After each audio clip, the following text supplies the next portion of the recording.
Well, greetings and blessings to all y'all out there. I am Hawkeye Two Feathers, also known as David Null, and I greet you with the love and the honor of the infinite creator. And I continue to pray that each and every day, each and every one of you will learn to accept and receive the healings, the knowledge, and the wisdom from the universe. Now, with that said, um, I'm wishing all of you well in whatever recent endeavors we are all engaged in at the time, this being the 26th of October, 2020.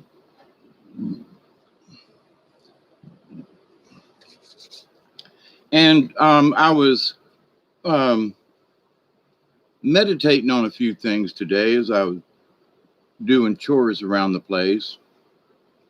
And I'm always asking, what seems to be, I don't, let me try to, this may not be the correct way to put this, but under some of the underlying um, things going on in the world. Now, it it includes political, it includes mental, and it includes medical. It includes just all kinds of stuff, state, politicians, lies, whatever. Not going to go into that. But the idea, though, that it does make a difference. And you say, what do you mean by that? Well, in your local area, depending on the area, you may have, you might have to pay more property tax or lower. It depends. And if you were in New York City, then who knows what you'd have to pay. So, with this loyalty, now I'm gonna kind of start off basic. You know me being a country boy and all, and this used to be my storytelling hat back in the day, and it's been literally hanging around. Hey, Robert V, Ian, how are you? Ed Hagel, if you're still there, blessings to you. Happy Monday.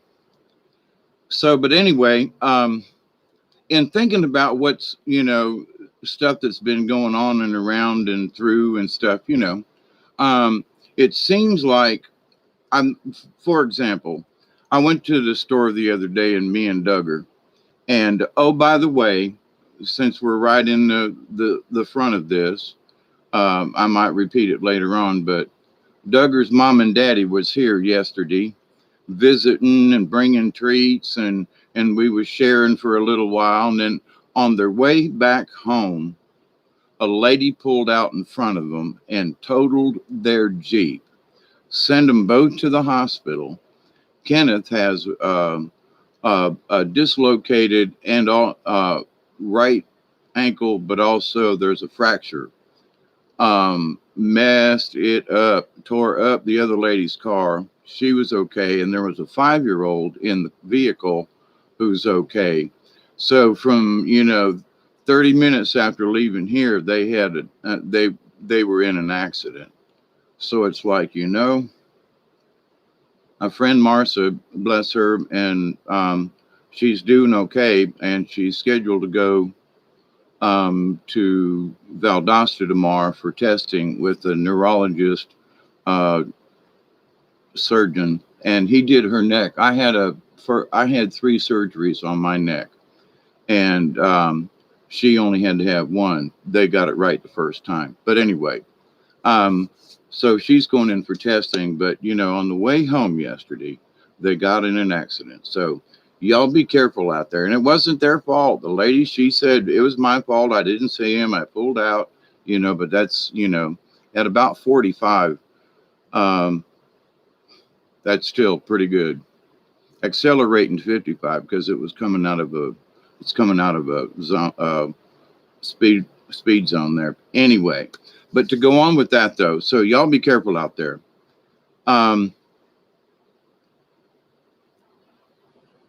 This idea of loyalty, So I go to the store the other day and I walk in there, and I'm the last customer in the store. And so the gentleman says, "Hey, wait, I'm packing up and we're walking out. And so he gives me a corn dog, two pieces of chicken, and some French fries. And he goes, "Here, take them. You're a good customer." He said, "No charge, just take them," because they were going to be in the warmer and they weren't going to be any good tomorrow, kind of thing, or, the following day. And he was like, "You good customer. Have a nice day. Come back." I'm like, now, see, I am a good customer. He notices me because I've been going in there for years, you know, and they have nice cuts of meat at a fair price. I don't have to worry about anything coming out of Wally Mart or any of those places.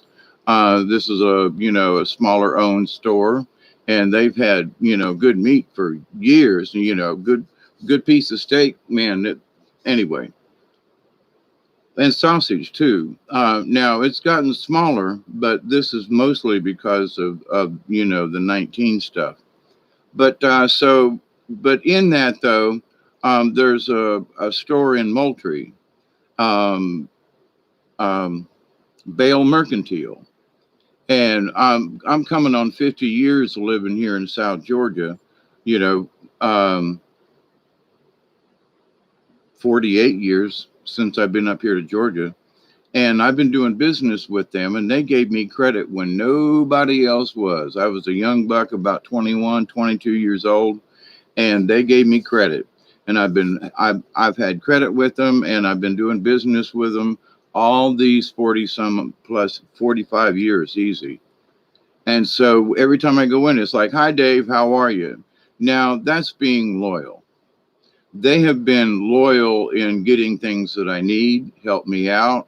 If I'm late on the payment, they don't call and harass me. And they always know, no matter what, if it's a couple of months, if I don't make a payment or something, they know I'm going to make a payment. They always know, and they go, "Hey, I'm glad you called up. Everything okay? Yeah, all right. Good to see you again.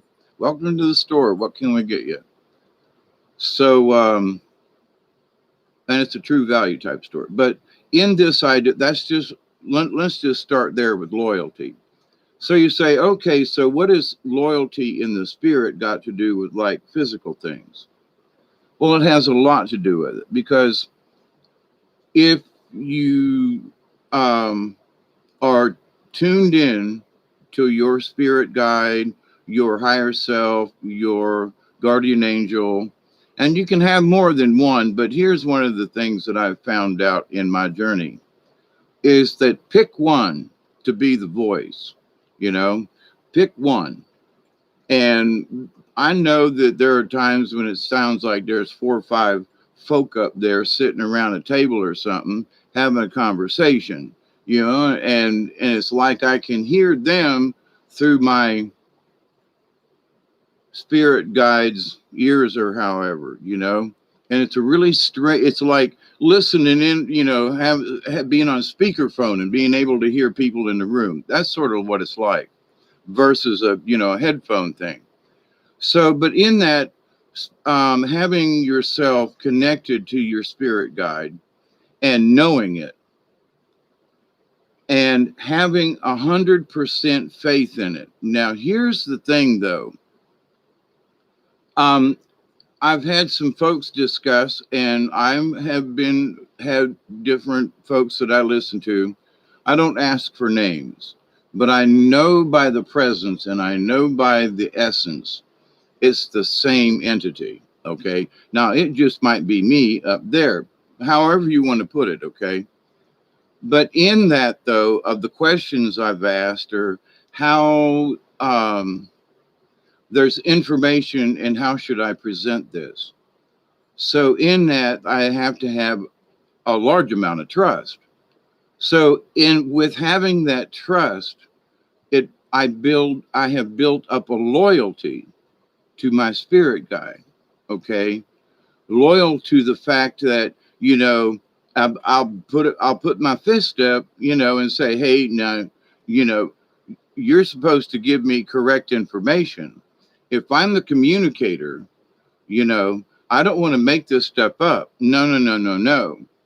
Sometimes we'll sit on things for days or weeks or sometimes months before I'll actually, discuss them because I don't feel like I have enough information. And I've gotten kicked a few times on some subjects like, you should talk about it. I don't really want to talk about that. I really don't. But here recently is, and it's coming from a lot of different angles. And it depends on also where you live. So down here in the South, we are loyal to certain gas stations, to certain stores, not necessarily as a pattern, but we do set up a pattern.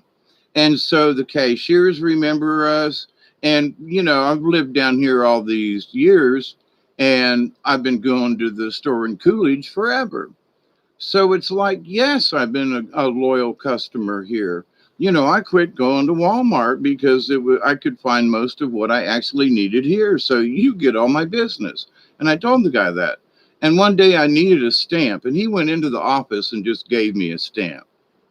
And I said, "Well, how am I?" He said, "No, here, you need a stamp. Here's a stamp." So you say, well, you become an even more loyal customer because, even though he's from Pakistan or India or something like that, he has become part of our community. His English is still a little off, but he's a wonderful, him and his brother, and I think an uncle or two or whatever. He's become uh, quite part of the neighborhood. Now, all he does is work all the time, but the idea, though, that people go in there, they talk with him, and they treat him like, hey, how you doing, kind of thing. So, depending on where you live, nobody around here has been worried about a mask. One or two people in a store, and nobody's saying anything. They're all just kind of waving, and nobody's, bitching and complaining or nothing. Whereas other places, they're wrapping themselves up in saran wrap.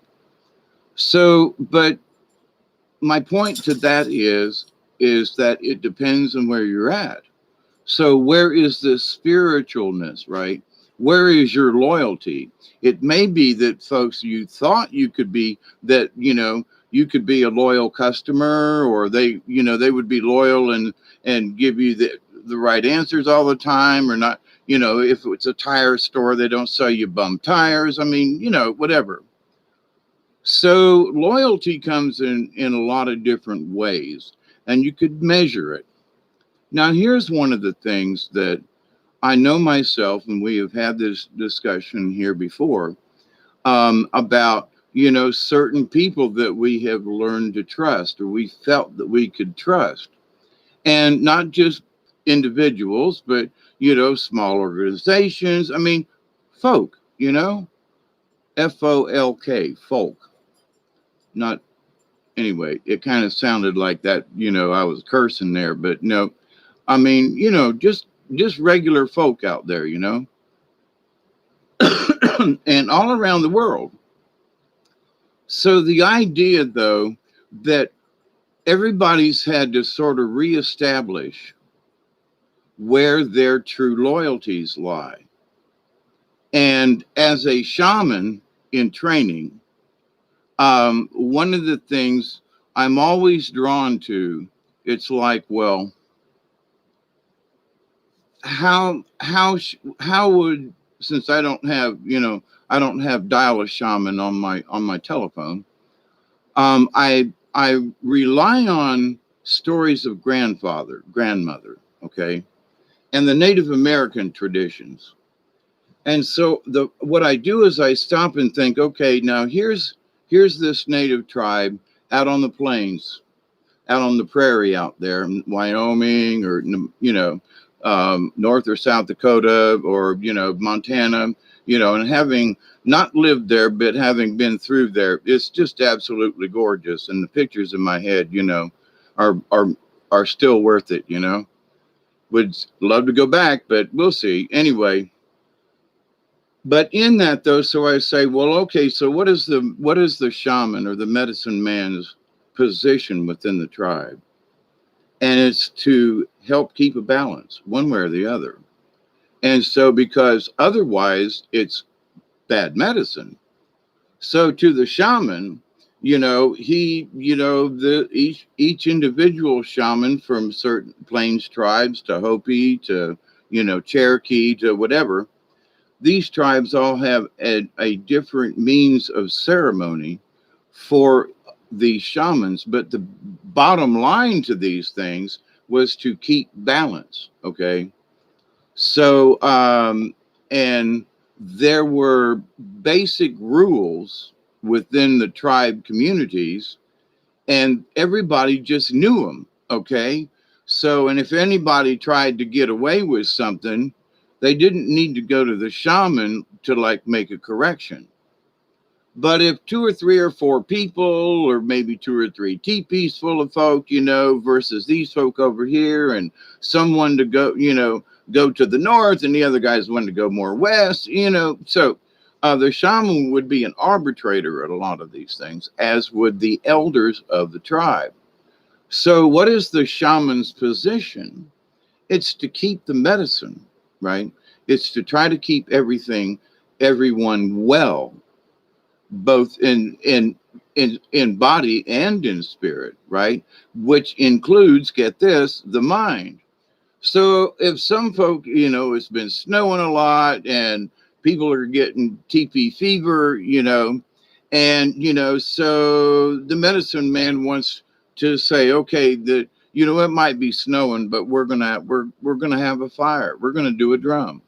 And everybody's going like, oh man, what are you, crazy? But what it does is it brings everybody together, it brings them dancing, and and it instead of segregating like what's going on now with people, it's segregated.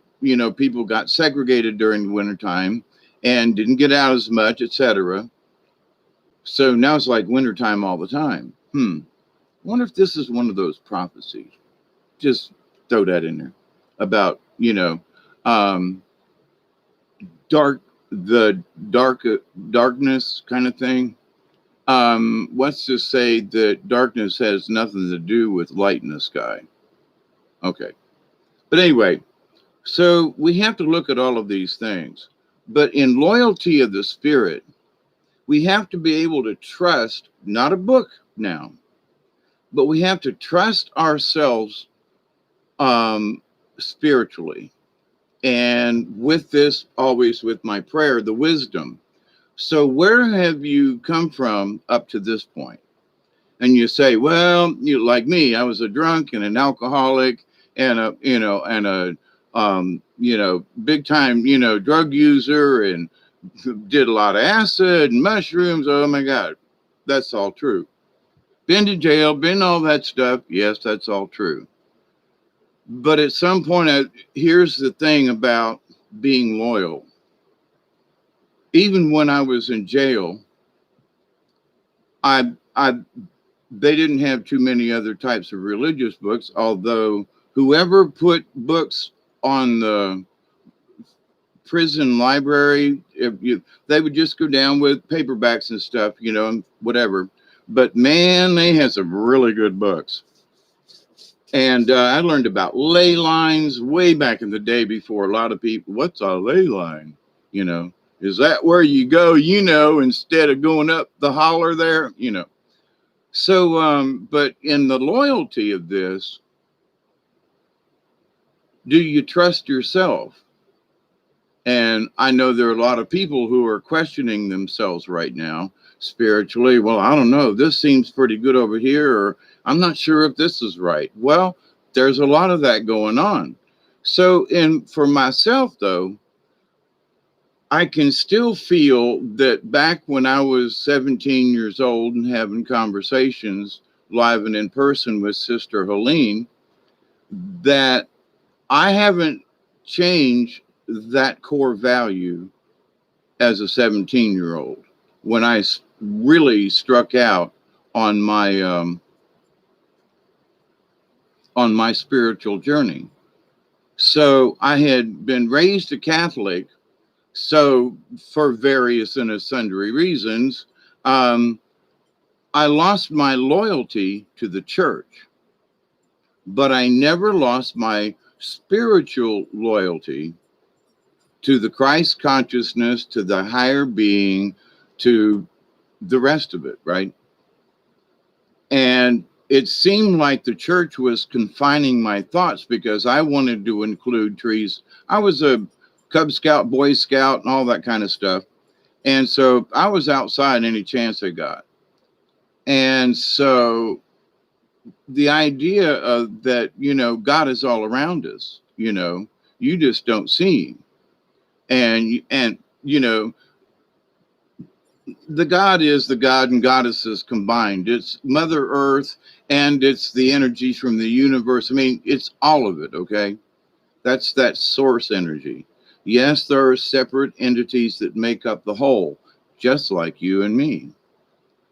So, in this equation of what do we do, as much as there is chaos and confusion, what we must do is think back and go, wait a minute, have I always felt that I needed to be on this type of path? That did I think back when I was a teenager, or did I just wander? It doesn't matter. It's not a contest. It's just what you want to do is look back to that origin point and compare for yourself and go, I felt like this back then. And I know I've kind of zigzagged back and forth to where I'm at now, me. But I've never lost that idea. I still don't want to hunt. I still don't want to kill anything. I still want to be good to the universe and to Mother Earth. I still want to promote good stuff.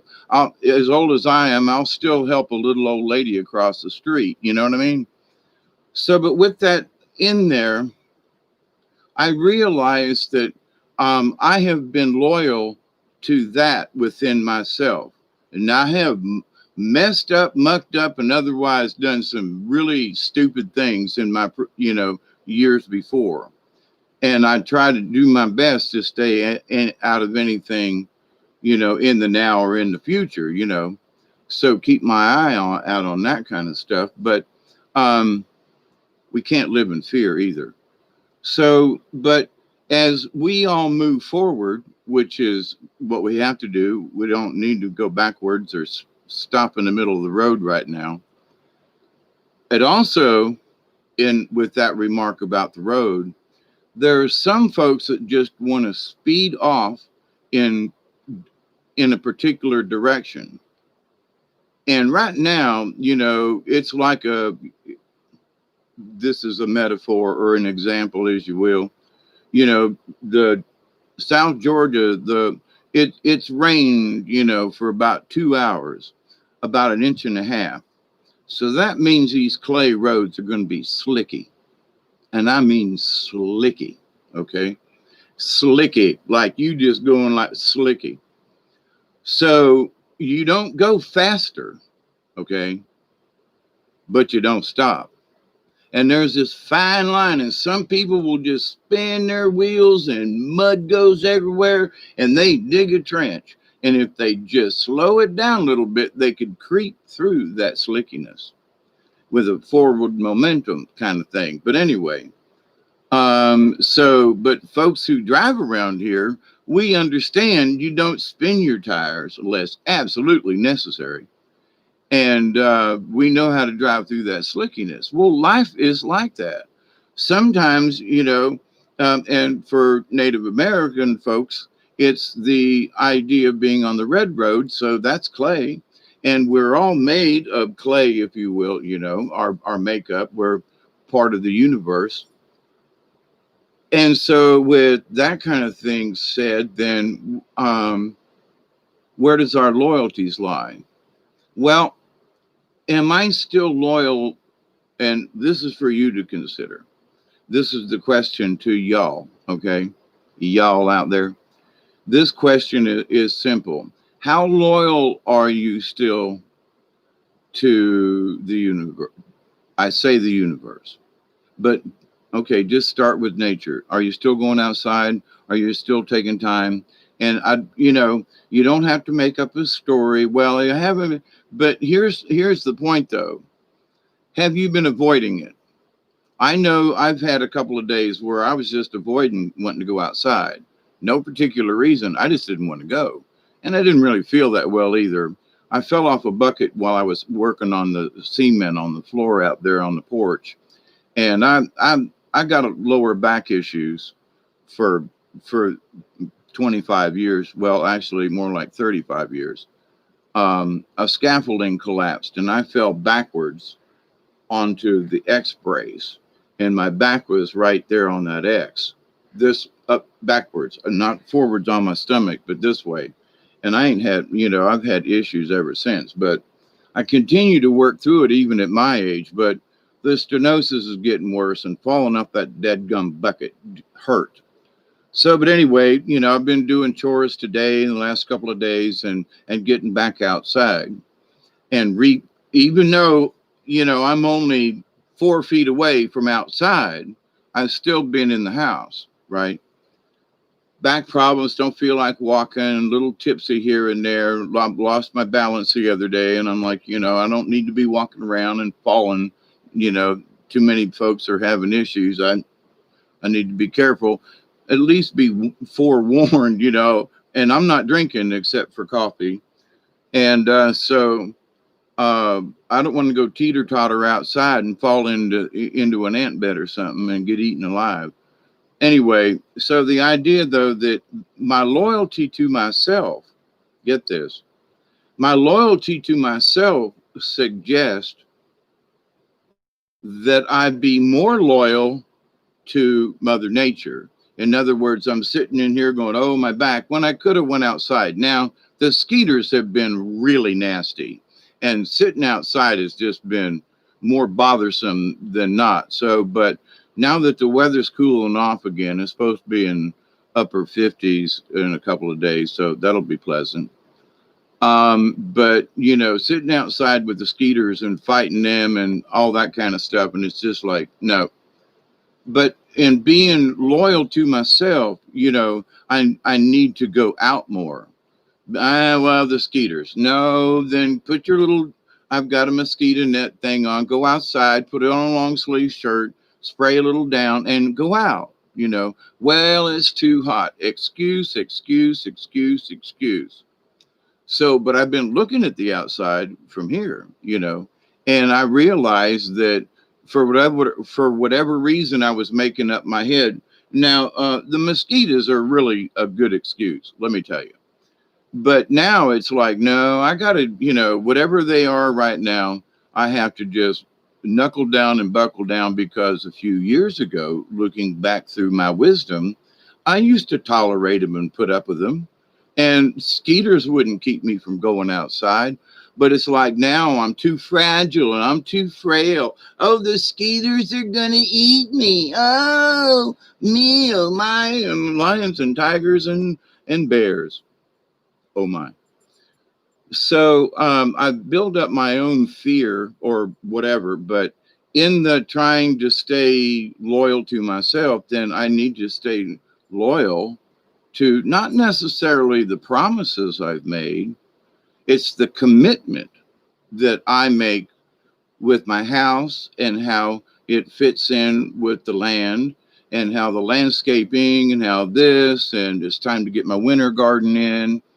And, so um, and now that the weather's cool, I'm more motivated. But in that, there is purpose and direction and something to do, and versus, oh damn, I'm going to have to fight the worms, and the weeds are dying down, and it's going to be easier to get back in there with the tiller. But and it's also going to be nice to some of these piles of dead stuff. I can burn them now, and it'll be pleasant in the evening to stand around and burn a bunch of weeds and sticks and stuff that's fallen, and cleaning the garden up. So, but anyway, but in that, see that for me to be loyal to myself, then I need to be loyal to some of these simple things around the house. And it's not that it's a chore, it's a participation, it's a coexistence with where I live here. So it's not that I have anything fancy. It used to be a lot better, but and so in that, I refuse to give up. So since I've seen myself backslide a little bit, I kind of want to step up my game. You don't go overboard, right? But I want to step up my game and say, hey, look, we was working on that and had done real good, and we just kind of let that slide. Blame the skeeters, right? So, but now there is no blame. Just go ahead and finish up these little chores. Don't worry about, well, I should have done this 2 months ago. Self blame, all that. Nah, can't do it. Just pick it up and do it now and just get on with it, right? So, but in that, you say, well, what's that mean? That means you're being loyal to yourself rather than trying to worry about what somebody else might think, since I hadn't done enough work and I swore I'd have this done by now and blah blah blah. So excuse, well, how come it's not done yet? Oh well, got. I just tell the truth. I took 3 or 4 days and I was just damn lazy. I'm but I have the right to be. But at the same point, I realized there was no sense in me being lazy either. I was making it up, blaming it on stuff. So, but also there's some crazy moronic stuff going on that is keeping it. Other people's energies are being flung into chaos. So because that energy's out there, and because you and I we know we're attached to that in the universe, we're picking up. Think about it this way: you're driving down the interstate or wherever, and you're listening to this radio station. Man, it's playing some really good jam, right?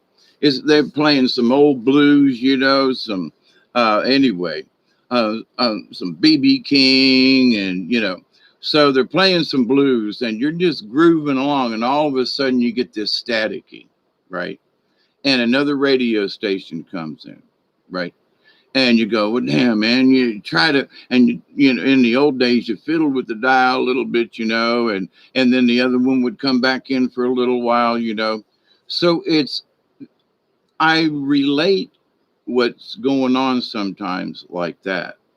So it's two radio stations, because you're out of range from one. So it's overlapping, you know what I mean? So, but with that, with all this confusion, people are hearing both sides, two sides, one side on two sides. I mean, it's like really weird. And I mean, on all types of subjects, and from 10 and 11-year olds and younger. And some of these kids have brains, and we need to listen to them, you know. And I know I'm proud of the parents that I know that listen to their kids. So, there's a thumbs up and cheers to that one, my friends. But in this also, our loyalties are going to be, they're preying upon our loyalties. In the state, county elections and so forth, that's, we have to consider that, okay? Because it is affecting our spiritualness right now, because we don't have elections all the time. So because everybody else is keyed up, it's like we're in this consciousness area, we're creating a Shaman effect that in so many ways is like a tsunami, because all of us who are feeling this pressure want to release it somewhere into the universe. So if there's so many people kind of, on one side, doesn't matter which side, but that all these folks are having this thought at this time. So there's this energy in the universe, and it wants to push. It wants to go somewhere. And so if it goes out, and depending on the energy, maybe it bounces off the atmosphere or it rebounds, depending on the frequency. So like radio broadcasts usually just bounce off the atmosphere. That's why down here in Florida, I could listen to WLS in Chicago late at night on a crystal radio with no, with no battery and just an earplug, But anyway, so depending on the wavelength and the radio and all at the frequency, etc., would determine that. But in how does that um, figure in to our spirit? Our spirits are energies. They're 5G in us in a lot of places. And there are several folks around here going, I didn't notice all these towers before. When did they put them up? And I'm like, they've been up for a couple of years now. No, really. When did they put them up? I'm like, they've been up for a couple of, no, you're messing with me. I'm like, no, they really have been up for a couple of years now. Really? Yeah. Because I remember when I made a trip over towards Valdosta, and there was a way that I would go, and you could, every so many miles, there was a tower on that road, because it was like one of the only roads through the swamp over there around Waycross and all. So, but anyway, so people started noticing the same thing where they somehow didn't notice them before. It was still the tower, it was still there, but now they're, for whatever reason, maybe it's the internet, now they're going, wow, there's towers everywhere down here.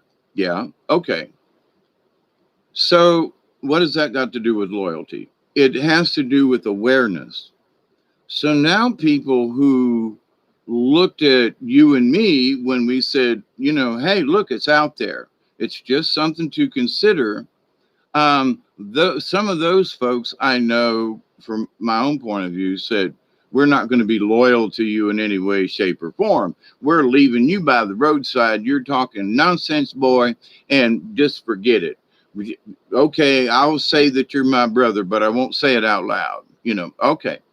Or anyway, so to that point, you have to strike out on your own and go, well, but, as having Hawk for, one of my totems, I'm always looking at, I can't help but not look at the, at the bigger picture from out here. So it's through my own wisdom that of simply being able to look back over my own history, truthfully, you got to be honest with this stuff and say, okay, but have I been loyal to my own spirit? We've had a hiccup or two. Has nothing to do with religion now, or whether or not you've been to church. Okay, it doesn't matter. But have you been loyal to your spiritualness? And only for your own personal, and for how long? For me, it started when I was 17. I'm 68. You do the math, because I can't. But with that said, though, but I've never lost that. So I can say, yes, I've had a few bumps in the road, but I've always tried to come back to that same point, that same loyal, spiritual, this is me, regardless of what I think my journey's going to be, or what my mission is, or soul contract. Despite all that, am I actually, on that, or am I over here? Am I over here? Am I paying attention? Am I paying too much attention? Am I bitching about stuff too much? Because one of the things, and even for myself, that I like to bitch about stuff, is that we have to be able to speak up when necessary about stuff that does involve the spiritual. I did a video the other day about it having a lot to do with politics, but here's the deal. The problem is with that, so much confusion is right dead in our face, and it's affecting each and every one of us. So having a broader picture of quite possibly what is really going on a lot of different levels and who's in charge, blah, blah, blah, ain't going to get into it. But the idea, though, it is affecting us now, because there's so many of us that are being affected by those events. Okay. So we have to understand, oh, holy crap. Even by my kind of bitching about it, I'm kind of contributing to that effect, right? So in wanting to do a video yesterday, I realized, no, I need to be quiet. I no, because there's all this kind of waviness and stuff kind of reverberating around, and Monday's coming, you know. So it's like, there's always going to be something that happens on Monday, right? Anyway, so after the weekend, blah, blah, blah. But one of the things was that no, it's too wobbly in the universe right at this particular moment. And I've looked, it hasn't really showed up on the Schumann resonance, although the other day there were F fast radio bursts, okay, FRBs, and that were coming in from odd locations from the universe. So we are getting bombarded by these cosmic energies. We need to really understand that we are getting knocked around with this stuff, okay? That might be one reason why um, I don't want to be outside sometimes, because it's like the sun just doesn't feel right anymore. But anyway, another excuse for me, put that in my bag of excuses for today. But let's okay, loyalty. So in being loyal to yourself spiritually, have you I'm asking this is my question to me, so but y'all ask this too if you want, is that you ask yourself and you say, am I actually contributing to my spiritual well-being right now, or am I clamoring for an answer to something that is right at this particular moment, kind of vague to everybody? So we want answers about stuff, and we want a positive or a negative. And something that a person we were discussing the other day, I sort of took yesterday off, if you will, in that there just needed to be a day of silence, you know. Well, I watched the football game and did this and that, but I went outside and I visited with my friends, and then I found out they were in an accident 30 minutes after they left the house here.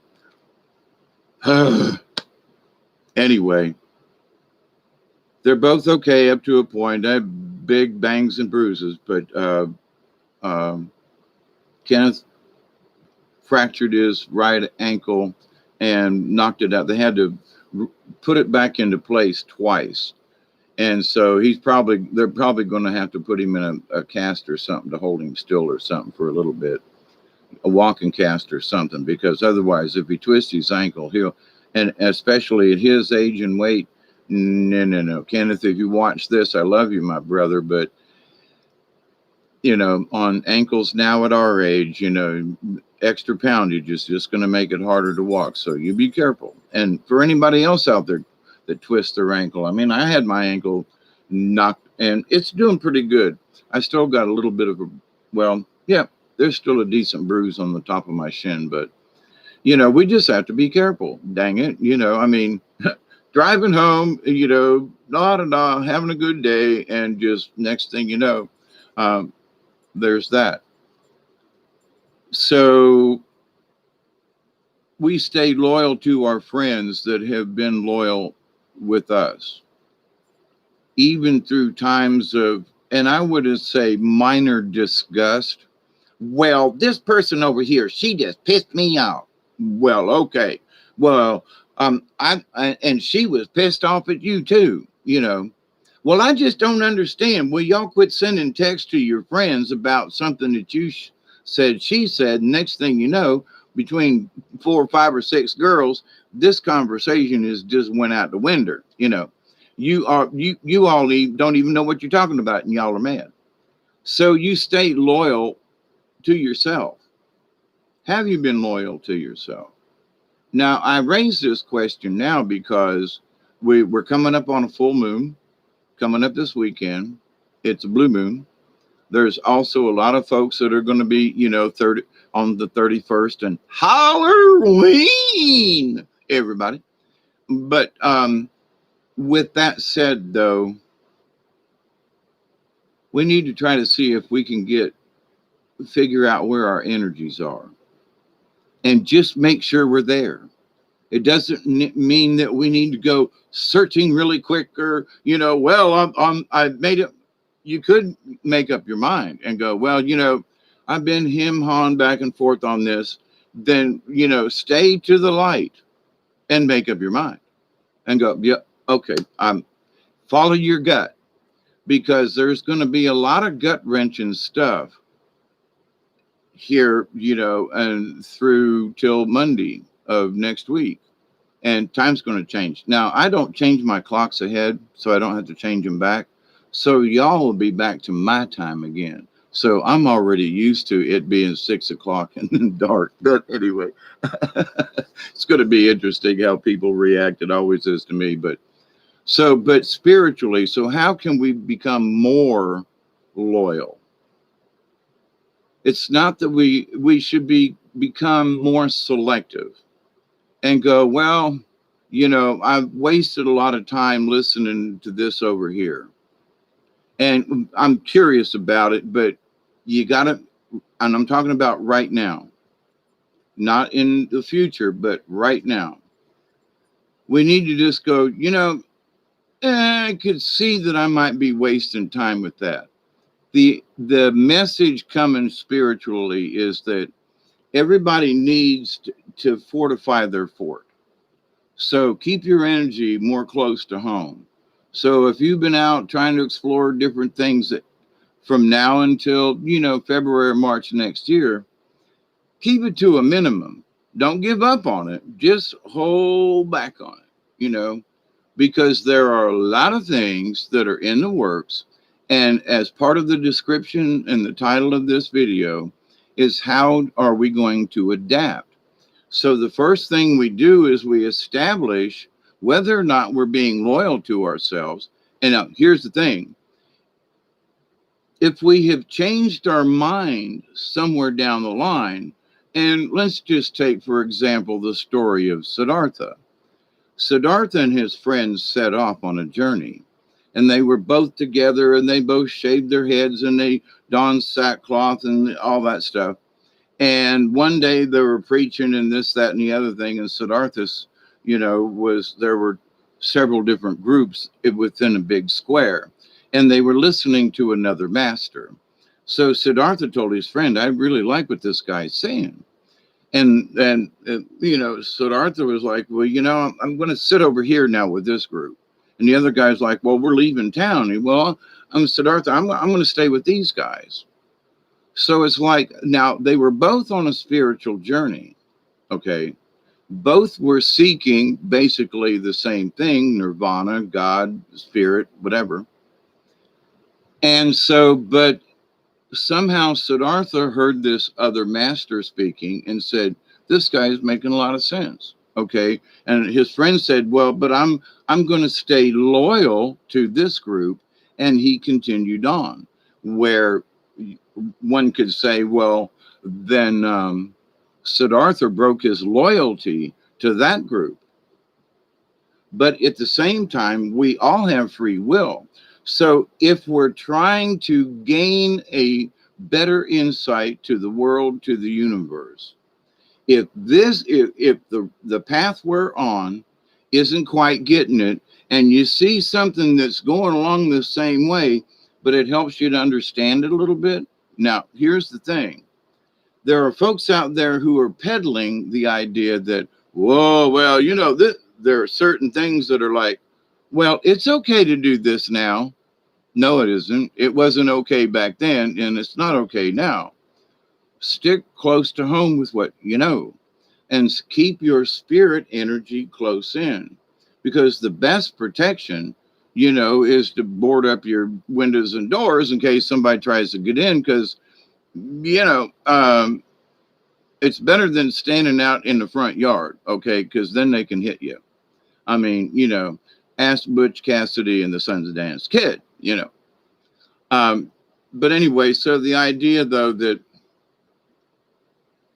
how we approach our loyalty to ourselves, and it's sort of like pledging an allegiance to yourself and to your spirit. Whatever's going to come up ahead right now, and understanding there's a lot of flipping, confusion. I'm going to promise that I'm going to keep my head about this, and I'm going to stay loyal to that core honesty within myself, my belief that okay, it's really crazy right now. Sometimes it's just easier, instead of running with the crowd, is just stand off to the side and let the madness go by you. You know, and let them push and shove. I don't want to be first in line at Walmart on Black Friday. You know what I'm saying? No, I'll wait until noon and then I'll go. I don't care. But to the idea, um, I haven't been to a Walmart in probably a year. But anyway, but the idea though that loyalty, so of course we can change our loyalties, especially if the times and things, we need to adapt. Now, for example, if for down here, of a certain pastor leaves a church, and it's happened around here, probably happened everywhere, but a new pastor comes in, and there are folks who just don't like the guy. They don't like the way he preaches. There's a percentage of the populace of the congregation that just don't like the guy. Mixed feelings. And so when you start off with that, there are people who are going to go, well, there's this other Methodist church. You live halfway between Thomasville and Moultrie. You might go to the Methodist church in Moultrie versus the Thomasville one, you see. So you adapt. You stay within the church. You still go to church. You still do the thingy. I was going to say the word worship, but that's what they do. So, and if you're worshiping anything, stop it. So the idea, though, that they stay loyal to their church and to their belief. So in that, they're staying loyal to their faith and to who they are, So you got to give them credit for that. So that's my point in this. So regardless of whether or not somebody over here, over there, but are you still on the basic track, or have you wandered off so far over into the bushes that you're caught in the brambles? And if so, there are some of us that might be able to help you get out of them brambles in a trick or two. But to the point, though, you're going to get stuck to get out. Maybe not too much, but, you got yourself in there, you're going to have to get yourself out.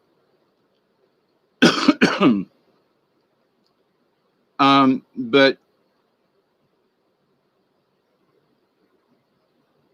being in a briar patch a lot of times is sort of like being with one of them Chinese finger things. When you pull on it, you can't get your fingers out.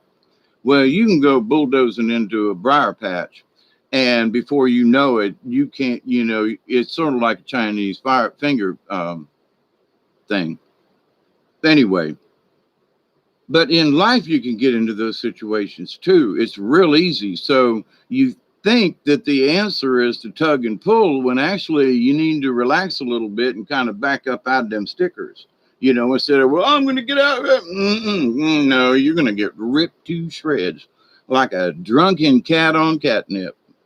With a bad attitude, you are going to get tore apart. So the idea, though, that what you want to do then is just, okay, relax. Let me back up out of here. If you see, if you see a cottonmouth or water moccasin down here in the South, you don't go towards them, and you don't make any sudden moves, but you back up straight, but you back up. You don't go this way. You don't go that way. You surely don't go forward, but you back up. You ease on out there, ease on down that road, So, but with our loyalties, we have to look and say, well, I used to be loyal to this tire company over here, and then they changed managers, and this guy is just a butthole.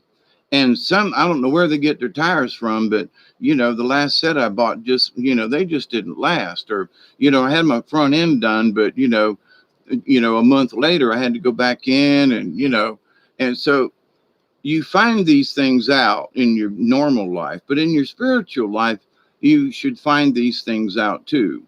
Because here's the thing: when you reach a certain point and you go, I'm really comfortable with what I know about the spirit and what I know about the creator. Okay, now that doesn't mean, let me make this perfectly clear. It doesn't mean you should stop learning, but maybe what you should do is be content with what you have at the moment, okay, to study what you already got without continuing to look any further, because you've already reached a spot now. But there are some folk out there who just want to read some more, who just want to look a little bit harder. Hang on. You've already got this much knowledge. Is reading something else and something else, it's going to confuse you more because you're still looking. So then it is necessary in the shamanic traditions to for the grandfather to say, this is the lesson. I'll go over there under that tree and think about it for a week. But grandfather, no, come back when you can tell me the answer. What? But it's a riddle. Yep. Come back when you figure it out. But so it relies on a lot of, let me think about this. So as soon as we start here's the thing: when you understand that the universe is working pretty good on its own, and we're kind of swimming around in it, right? So how much effect do we want to have on this cosmic energy that's all around? So if we stay loyal, this is all relevant. If we stay loyal to what we feel is our true spirit, and this is going to piss us off, and that's going to do, but if we understand that, hang on, wow, I can see a distraction coming. Ooh.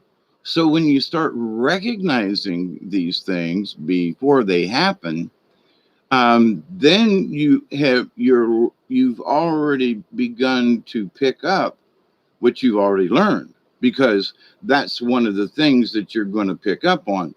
I know Brian and I were talking about it. We talked about it quite a bit about, there are things that you could read and study on, but it just seemed like you had already reached a point where you'd made your mind up about what this spiritual feeling is inside, and how, at least how we basically relate to the universe. I mean, every day I'm still figuring out, I'm still allowing the energy to explain itself to me. So, but I get it that it's all connected, especially on the quantum level, right? So when we understand this, the more we are loyal to our core self, the better off we're going to be, especially right now. So again, if you've got 2 or 3 books open, close 2 of them. Put a marker in them and just, not now. Just focus on 1 or 2 because of the craziness. So when our brain is fractured, some people, they'll say, well, I can multitask. This is the time when you need to do some collective surgery to some of your multitasking, because it's creating extra confusion. So by pulling back on your multitasking, still, don't give up paying bills and stuff, right? Or whatever. But the idea, though, that I don't have to be like constantly, no, back off of that, because everybody else is going, cut it out. You don't want to become a part of the frenzy. And one could say that it's sort of a mob mentality right now. And in certain sectors, it is. So, but let's just say frenzy. All right. Doesn't matter which side, right or wrong, doesn't matter. There's a frenzy there. We can all feel it. So, by staying true to ourselves and loyal to our core belief, and say, well, Buddha might have said this and that, it doesn't matter. How you feel right now? Well, Hawkeye asked Dave, okay, Hawkeye says, okay, Dave, how do you feel right now?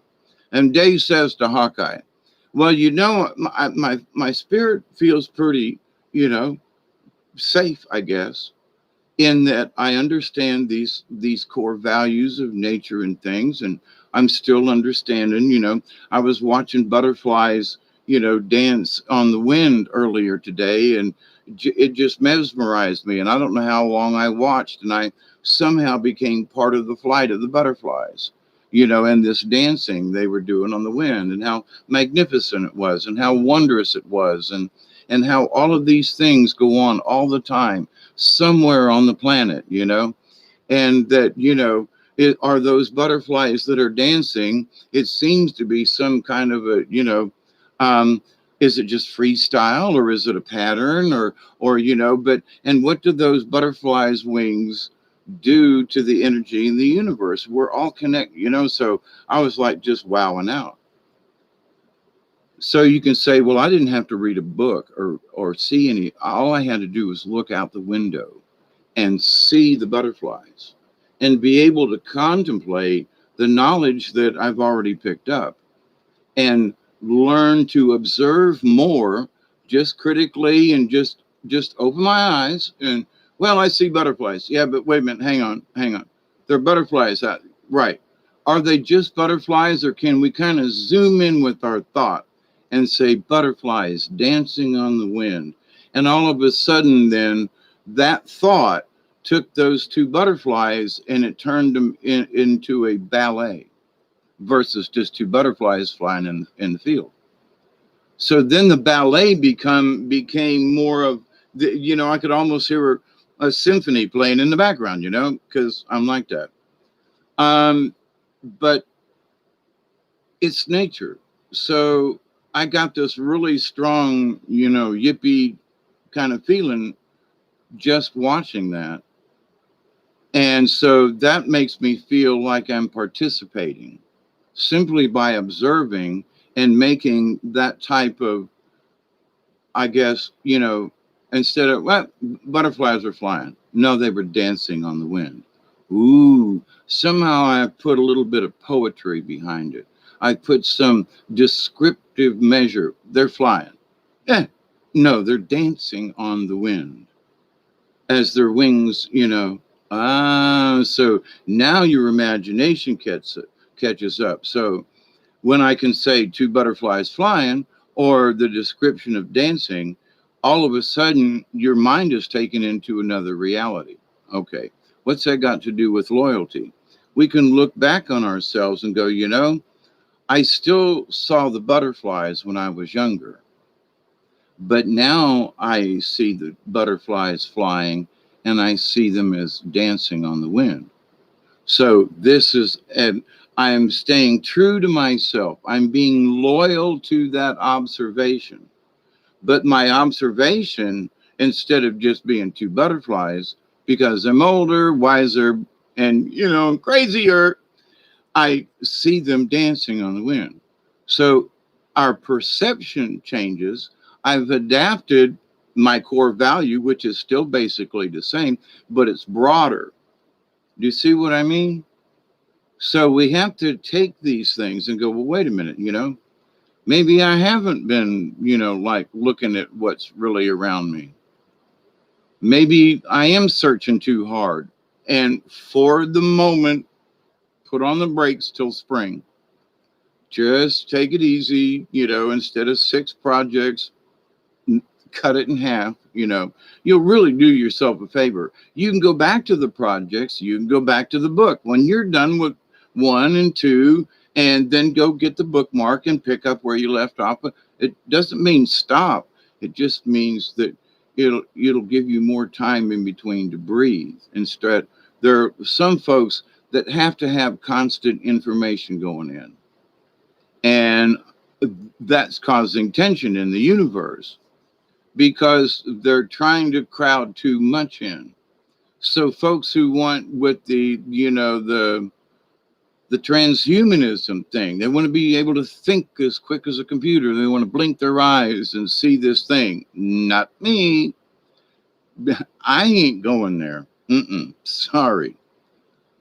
Now, if I've had a bad accident and half of my skull's missing, and they go, "Hey, Dave, we got this really neat gizmo that we can glue like the board right on the side of your face, but it'll make you can take pictures with it. There's a USB port on the side. It's got day and nighttime. It's even got infrared. It's got X-ray, so you can see through ladies' clothes or whatever." So, but anyway. So the idea, though, that are we still loyal to who we are? Now, can our loyalties change? Yes. Our loyalties adapt. So what do we do during this time of adaptation? We take away some of our, like 6 projects to 3 or 2, and we just try to just get a couple of things done and do them well, stay focused. But, that will help us to stay more centered. And if you're not doing anything, then I suggest that if you're doing a bear routine, which means you're hibernating for the purpose, and right about now, some of us want to just go into a cave for a little while. You hibernate in the darkness so that you can listen for the answers that are already there for the questions you ask. So with bear, but here's the thing, folks can use that. Well, I'm doing the bear thing. I'm hibernating. No, you're trying to put yourself into a depression. Now stop it, get out of it, back off, go outside, go do something. Okay. Are you being loyal to yourself? So now, in all of this discussion, I just look over and it's been a dadgum hour, y'all. In this loyalty, though, it's important that if you find that you have slipped one side or the other, or maybe just did an about face, forgive yourself on the spot and go, "Oh shit, I slipped into the ditch. Okay, let's crank ourselves back onto the road and get on with it." There's no pity. There's no, it's 5 minutes. "Oh shit, I shouldn't have done it. Blah, blah, blah. Better luck next time. I should have paid attention." Now, go on. Pick up. I should have not ever turned, okay, fine. Get on with it then. And also during this time, because things are in such a flux in all different areas and stuff, that you should be ready for all kinds of adaptations. Okay. Now there's all kinds of stuff out there, been out there for a long time, especially for this period in the election and right after, extra food, blah, blah, blah, blah, blah. That's always a good thing. Okay. Now, and I want to remind you all that you can have gold and silver and all these certificates, but if the power goes out and the store's open, the only thing they'll take is cash. Okay. Make sure you have some cash on hand somewhere, hidden in a spot, in a safe. It doesn't matter. And I don't mean $10,000, but, up to you. But the idea, though, that you should have some cash on hand. Forget about all this. Well, I'm going to invest in this and stocks and stuff. Put some money in so that you got something in your hand. So if any of the lights go out, you got it. So, but anyway, and the people that have been your loyal stores, you can continue to be a loyal customer with them, But anyway, so with this rocky roads ahead, We need to just calm down with other things.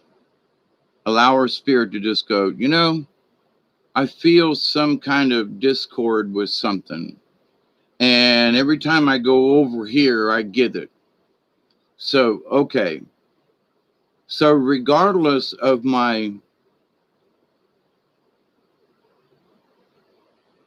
previous loyalties, I may need to reconsider and adapt and go, for some reason, this person is, I don't feel right about it. Then listen to it and then just be silent for a little bit and go back if you need to, or just be silent for a little while and allow your own thoughts to come into your head and see two butterflies as dancing on the wind. You know what I mean? The converse. It's so simple, but is it? Does everybody think that way? But here's the thing. I had the potential to think that way back then and may have at some point. But today I was like, most people would just see two butterflies. And so with that thought, it generated this. But in that, I was understanding, well, how have I been loyal to myself? Well, I still try to be, lean to vegetarian, not all meat. Although recently, me and Duggar have been, eating some stuff. But I had a hamburger the first time in like months, like 8 or 9 months, kind of thing. So I had a hamburger, and of course I shared it with Duggar. But in staying loyal, to eat what I need. I'm not overweight, and I'm not too skinny. I could still choose a little bit better with my food sources, but I've been a little lazy here lately. But winter's coming on, and I just don't like heating up the kitchen, and I refuse to use a microwave oven. So if y'all are still using a microwave oven, shame on you. But anyway. And cleaning out the stove, and I'm realizing I got way too many pots and pans because when my brother moved out of his trailer, I went and cleaned out his kitchen and brought it all to my house. And I look at it now and go, well, why did I bring all these? So I got like pots and pans and stuff I would probably never use, right? But anyway, so I'm in the process of if anybody needs them or getting them back out of my house and put it back up in the trailer.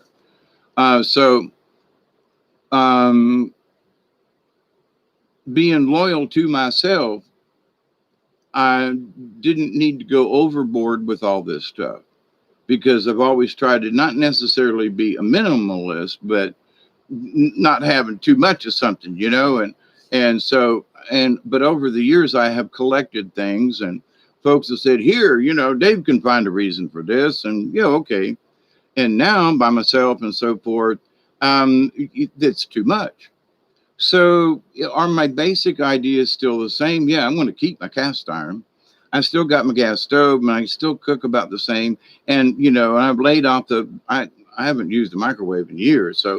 So yeah, I'm following that path. So, but have I had to adapt it with certain foods and things and stuff? Yes, but I'm still being loyal to that particular Dave, 20 years ago.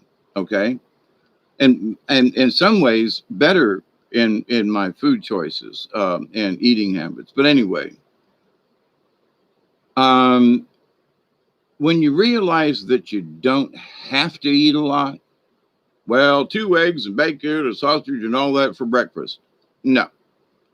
If I had 2 egg sausage and biscuits and all that, that would last me for supper. I mean, I would be eating that for lunch, and I'd be snacking on that on breakfast until dinner. So you learn to just I just don't really need that much. And what's interesting, and I know this is crazy, but it's true. The more you pack in, the more you poop out. So if you're eating 2 platefuls and dessert, it's got to come out the end. You follow me? And there's no way your stomach's going to digest it. Now, it tastes freaking great. You love it. Oh my God, it tastes so good. but it all comes out in the end. And so what gives us problems is slow moving bowels and that kind of thing. So, but I feel that this is part of my being healthy in that I don't eat large quantities like that. I don't have stomach cramps like I used to. I don't have the impacted thing. I don't have to use any kind of suppositories or hemorrhoidal tissues. I mean, and a lot of people do. And it's like, but how much are you consuming? Do you and if you space what you consume out over, so you eat 2 eggs and sop it up with a piece of toast. The bacon is left for later, or the sausage links or whatever, and you munch on that at about 10 or 11 o'clock. So you take your food intake and you spread it out. And so you learn that your stomach will actually absorb what you eat. And what comes out the other end is a whole lot easier. Speaking personally, because I used to be 250 pounds, and I realized that. So, but in all of this, you also realize, oh my God, I really didn't need all that food. Oh my God, I ate enough back then to feed 2 or 3 families when I consider what I'm eating now. So, but I'm still loyal to, okay, I went through a fat period. But I was still loyal to the point where I looked in the mirror one day and said, this has got to stop. So I stayed, even though I went off the road, even though I slipped, I got back on. So health wise, for 68, I'm doing a lot better than a lot of other folk. So, do I wish I was doing better? Yeah, but okay. But so, but the idea though that I'm still working in the same direction. I'm still being loyal. That's what all this about. All of these things that we do is proving our loyalty to ourselves or disproving it. If you know something ain't right and you're still doing it, then stop. Figure out a way out of that briar patch. And folks, right now, please don't create another briar patch. So if you've got 2, 3, or 4 things running out there, calm them down, calm your world down, calm your brain down, calm your energy down, and let everybody else be crazy. Because here's the thing, depending on what some of this stuff is, those of us who have tried to use a little bit of logic and wisdom's just being able to look at the fact that let's not shoot ourselves in the foot right about now. Let's calmly go into this and see what these folk are up to, right? And keep an eye on our friends and neighbors. And there are some people who are going to raise their hand and go, help, save me, throw me a life preserver. And there are going to be those who you're going to look at and go, sorry, threw my last one, sink or swim. You denied us. Why should I help you? Well, I'm going to help those who are like our friends before I help, the big ugly person over there that's, anyway. So, if Satan is out there floating around and he's drowning, he ain't getting one, just saying. I might even lie and not, I might have a whole boatload of life preservers. He ain't getting one. So you can make up that. Do you still feel that way for the last 5, 10, 15, 20 years? So you can show yourself that you are loyal and you're loyal to a cause. That cause is you want to work for the goodness and a better spirit and a higher spirit. So pat yourself on the back and go, well, it's been a little rocky at times, but I have been loyal and I'm trying to do better. But remember, putting too much on the plate will just overstuff us. We'll get a stomach ache and we'll forget what it tastes like because we're, having to take Pepto-Bismol or whatever to try to calm ourselves down. So you've had this really great dinner. Now you got to eat something that tastes like peppermint and chalk to, been there, done that. So, but with that said, though, higher self, yourself, and pick those friends that you know or that you can count on. And but also remember that these times are so crazy, they're going to be adapting as well. So there may be times when we might say, hey, we got to, this friend has always been there. Now all of a sudden he goes, well, I'm sorry, I can't help you right now. But, you've been a loyal friend. Yeah, but you don't really know his circumstances, what's going on.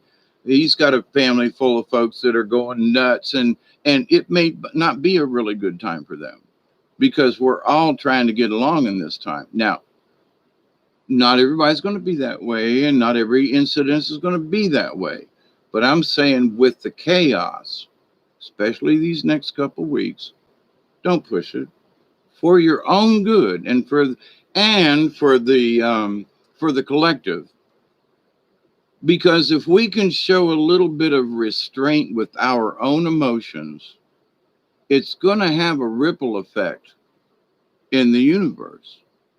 So it's just like I see it, but I'm just not going to get upset about it. You know, this thing, oh my God, these folks that are coming out and saying that you're going to have to sacrifice, get this, sacrifice Thanksgiving this year with your friends and family. You're going to have to sacrifice it because of the 19. Nah, don't you dare. If that's your reason for not getting together with family and folk, please reconsider. Now, if somebody's sick, then don't go over. But to this, well, I don't know. Auntie Joe, she's moving kind of slow, and she don't want a bunch of folks in her house and all because she's old. Well, that's true. The grand youngins ain't gonna die, but she probably will. So could they bring it in? Well, they could bring in dog poo from the neighbor's yard. They could bring in some kind of bird flu when it was at the zoo. They could do, there's all kinds of stuff they could take to grandma's house. You know what I'm saying? Petting the dog could have it. And the cat scratch fever. Grammy, give me a kiss. Scratch her on the side. Anyway. So this idea that we should be paranoid to the point of we're going to sacrifice Thanksgiving. Oh, please. Tell people, just look at them and go, oh, come on, stop it. Seriously? Sacrifice. And that's what's in the papers. So my point to that is like, that's buying into the thing. And so regardless of whether or not Biden's going to win, and I'm trying not to talk politics, but they have doubled down on the masks with the commercials. Now I think it's Morgan Freeman who's the voice, and it's like, be patriotic, everybody mask up for America. And I was like, holy Jiminy Christmas. Y'all go get a Weldon mask. Y'all go get one of them clear face shields, Okay. But mask up America. Oh my God, they're preaching it so hard and loud. What's this got to do with loyalty? Let's be loyal to each other and to ourselves and to our family. Let's be loyal to the damn United States of America because we live here, and understand, and that's just bullshit. We need to, us loyal folks that understand this need to stick together, be loyal with one another, and put away our petty differences. And we can all stand up to this and go, what? Mask up America? When there's so many of us now, and, Biden, I'm sorry, I wasn't going to get into politics. One side's bitching that the other side ain't doing nothing, but that same side that's doing the bitching is also telling everybody to mask up. So it's like the chaos is crazy. But to the point, though, what do? We just, all right, if a situation calls for it, but at the same point, then we don't do it when we're not supposed to, driving down the road with, you know what I'm saying? Let's be conscious. Let's have a little bit of dadgum common sense. When little kids in the, I say little kids, I bless their hearts at 10 and 11 years old, they're smarter than their adults. But let's understand that we need to stay loyal in our feelings about some of that stuff too, and not just go off half-cocked and, oh yeah, those folks are right, and yeah, more masks are really going to make a difference when there's only like 0.1% of the United States population that was actually affected, and they were old sick people anyway. I'm sorry, that's the facts. So we have to stop this before it gets any further and be loyal to one another, okay? Because and we have put our faith in some of these people, politicians, local folks, and even some of my friends of mine. I'm just like, you folks are going a little nuts there. Okay, you're going in the hospital, put your mask on. All right, there's sick people in the hospital. But you're going into town and you're strolling up and down the streets of Thomasville and you're going to wear your mask? Oh, come on, stop it. What? Oh, it's flying around in the streets. So we got to stay loyal because I think that we have sold our loyalty out because we feel loyal to the politicians who can't be lying to us, right? So this is my point in this. We have to adapt our loyalty. Well, these people told us the truth before. Did they really? But we won't go there. But are they telling us the truth now? So we've been loyal to these politicians or people or folks that we looked up to. And now we look at them and go, what the hell? Should you change your loyalty? If if you get that feeling and you got to take a sit back in your chair and go, yep, maybe you do. And maybe you should, depending on the situation, tell your friends and neighbors and just say, this person or persons, um, gave some information and it made me queasy to my stomach and my spirit doesn't align with that kind of thing. And I got to get out now. My spirit's telling me, don't do this.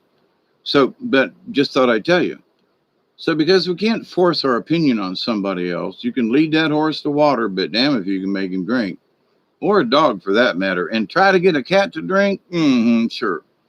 But the idea, though, that, or a badger, but the idea, though, that for us, we have to be able to show our faith in who we are by establishing the confidence within ourselves.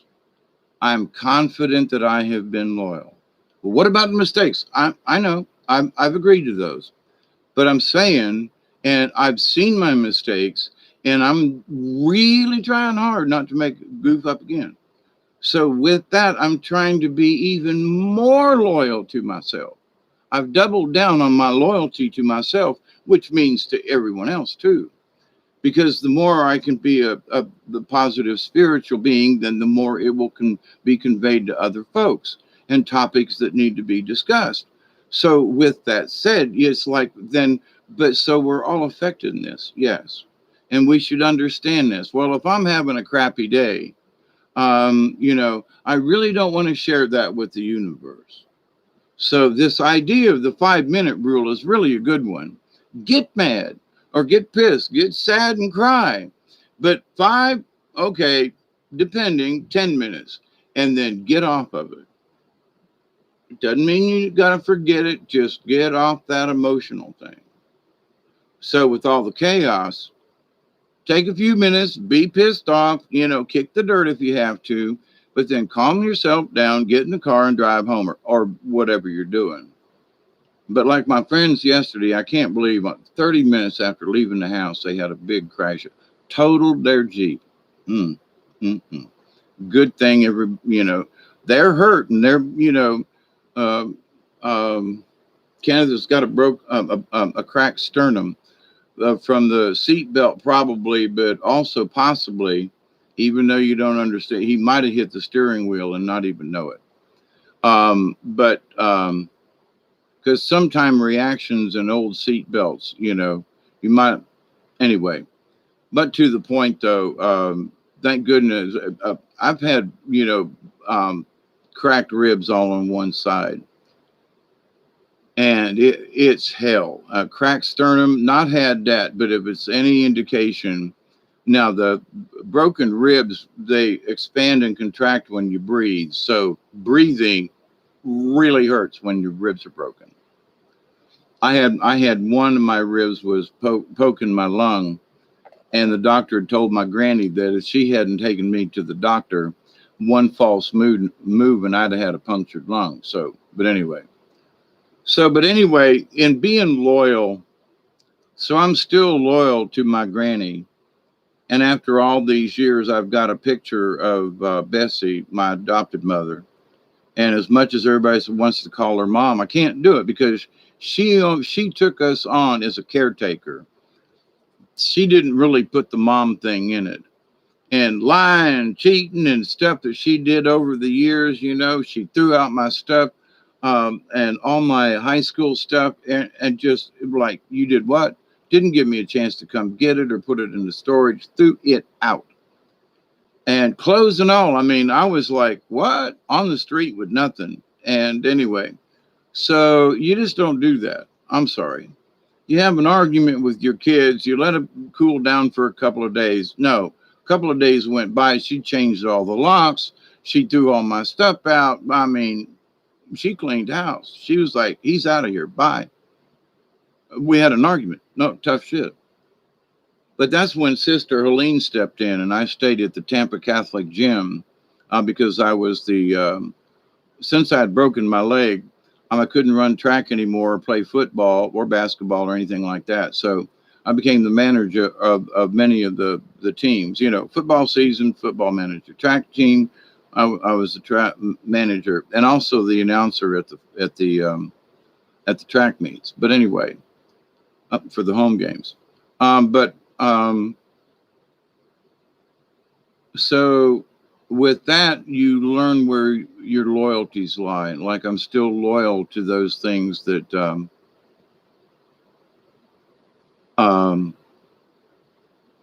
my loyalties are still honorable with Sister Helene.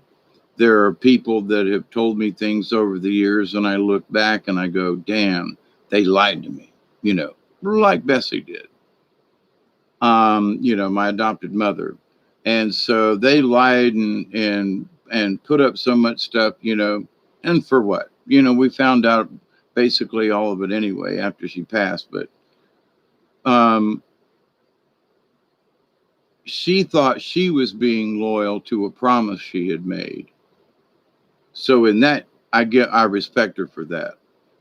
But there's only one picture of her where there's a picture of Granny and this person and that, and it's a smaller picture. So, anyway,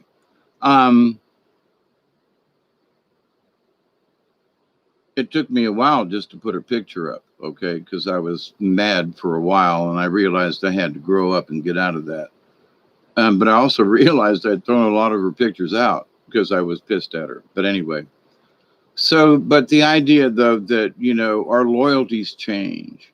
And sometimes where I was like really pissed at her, I realized that she was being loyal to a promise. So I got to back up a little bit and go, she made a promise. And so she tried to stay loyal to this person and that person and the family. But even though those loyalties were really like stupid ideas, but she stayed loyal to it. So I have to back up and quit being, so pissed off and go, I have to honor her for her loyalty to the point of being stupid. I mean, it was. So there's loyalty all around us, and there's disloyalty as well. And with being able to understand the deceit and the changes and the chaos right now, the best thing we can do is sit on the porch swing and keep an eye on what's going up and down the highway, as us Southerners would say. Sit back in your rocking chair. Now, not necessarily popcorn, but popcorn's allowable.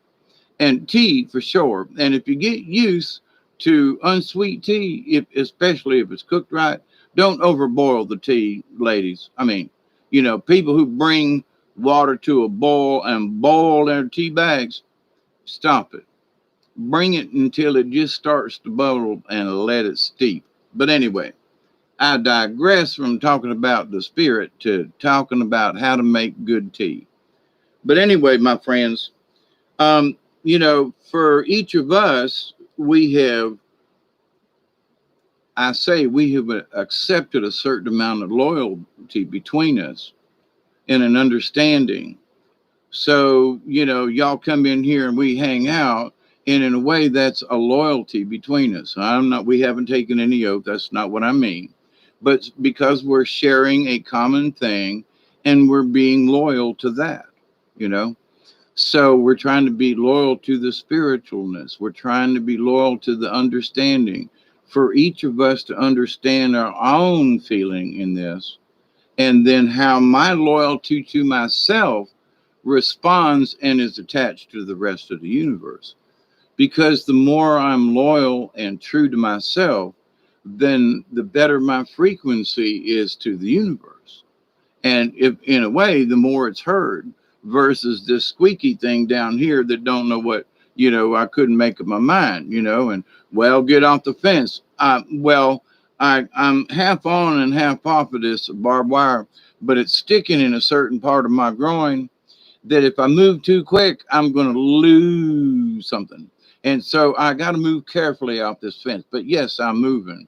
And I have picked a side that I'm going to go off to and hope that I don't, injure my leg in some way or shape or form on that barbed wire, which is very true and hurts. But anyway, so message now coming from the uppers is that don't be afraid to at least back off something at the moment if you're getting bad vibes. Give yourself a chance, because to allow yourself to continue and allow that what could become chaos into your life is just going to add to your chaos that's going to come into your life. I mean, it's just that simple. So, and if you're not sure right now, just chill. Whatever it is, not just a channel or whatever, but whatever it is, you might just need to go, well, ease off a little bit. Just ease off that pedal. And so in this journey of life, there's no one. I was watching the Grand Prix the other day down in St. Pete on Saturday, and they were coming into the curves, man, and hitting each other, and I was listening to the announcers, and it was going, it's really interesting. We've gotten this far into the race, and we've not had a yellow flag, and within a minute there was a yellow flag, and somebody hit the wall and whatever. But so it's like, and and then the announcers both said, we were just talking about that, and then we get one, and then there was like 4 laps later, there was another one. And 3 laps later, there was another one. But anyway, but in that, how does loyalty fit into that? They were loyal, the drivers were loyal to to the race, and the teams were loyal to that. But so there's a lot of different levels of how you can look at loyalty. But at some point, you might have to change tires. And you might have to just say, well, this guy just ain't winning. I got a bad feeling, whatever it is, or this person. If it's a bank, if you're wanting to take out a loan for Christmas or something, and something feels shady, then, or maybe I shouldn't do this, then maybe you shouldn't. Okay. So there are a lot of things that are coming up right now. And let's not, forget this sacrifice Thanksgiving mess. No. For God's sakes, go out and share a meal and do it upright, as much as you can.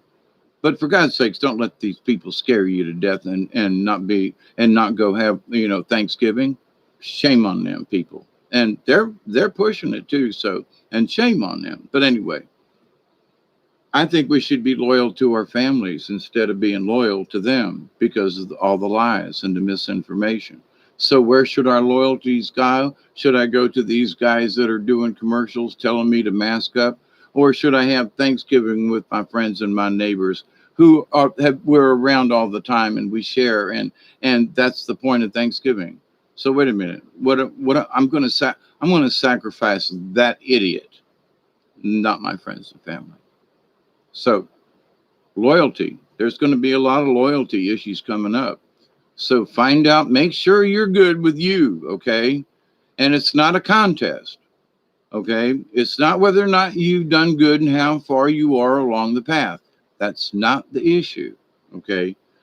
Quite frankly, it's very simple. Are you good? Do you know where you're headed? And are you being loyal to it?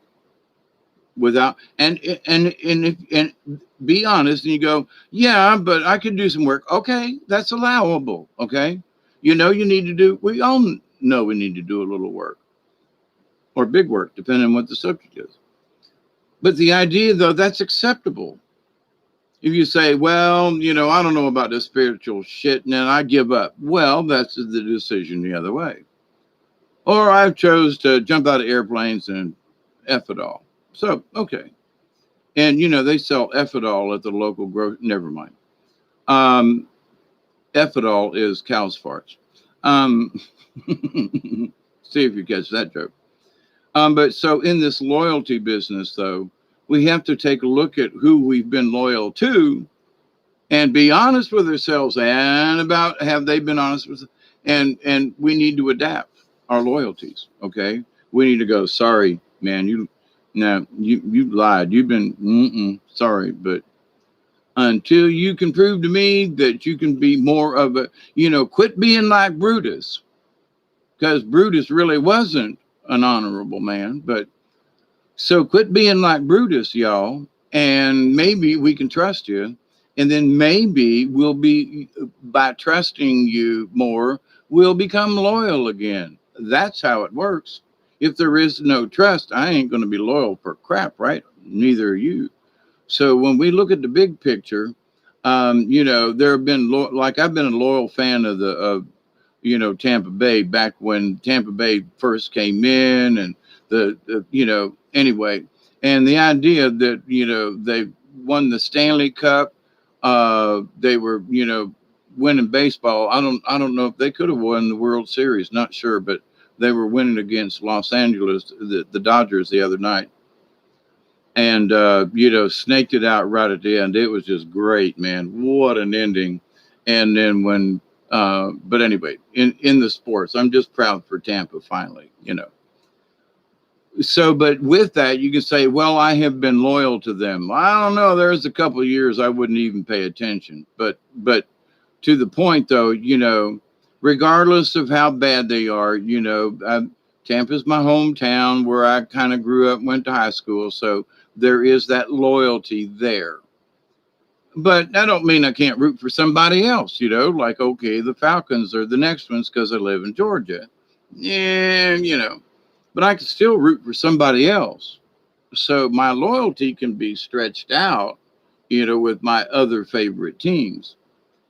But that doesn't, and they're all playing football. You follow me? So, but you can change that loyalty. You adapt as the seasons go. Well, this quarterback sucks. I ain't going to watch Dallas no more. I remember Dallas when it was like Dallas. And now it's like Dallas. Okay. So, nobody remembers what it was like back in the 60s and 70s. Oh my God, Dallas. It was the thing, right? So our loyalties may have changed our perception of them. So even with ourselves, we got to give ourselves credit. Well, we had a couple of bad years there, but we're cleaning up our act. And speaking of ourselves, I got a new quarterback. I bought a new helmet, and we're going to start off the year, in better shape, right? So it's our intention. It's where we want to go.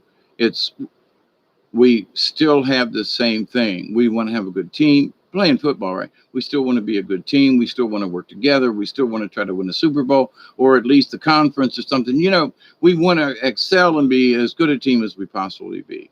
So have our goals changed? No. Has our loyalties changed? Maybe internally to a coach or something, but not for the team, right? Not for the sake of the game.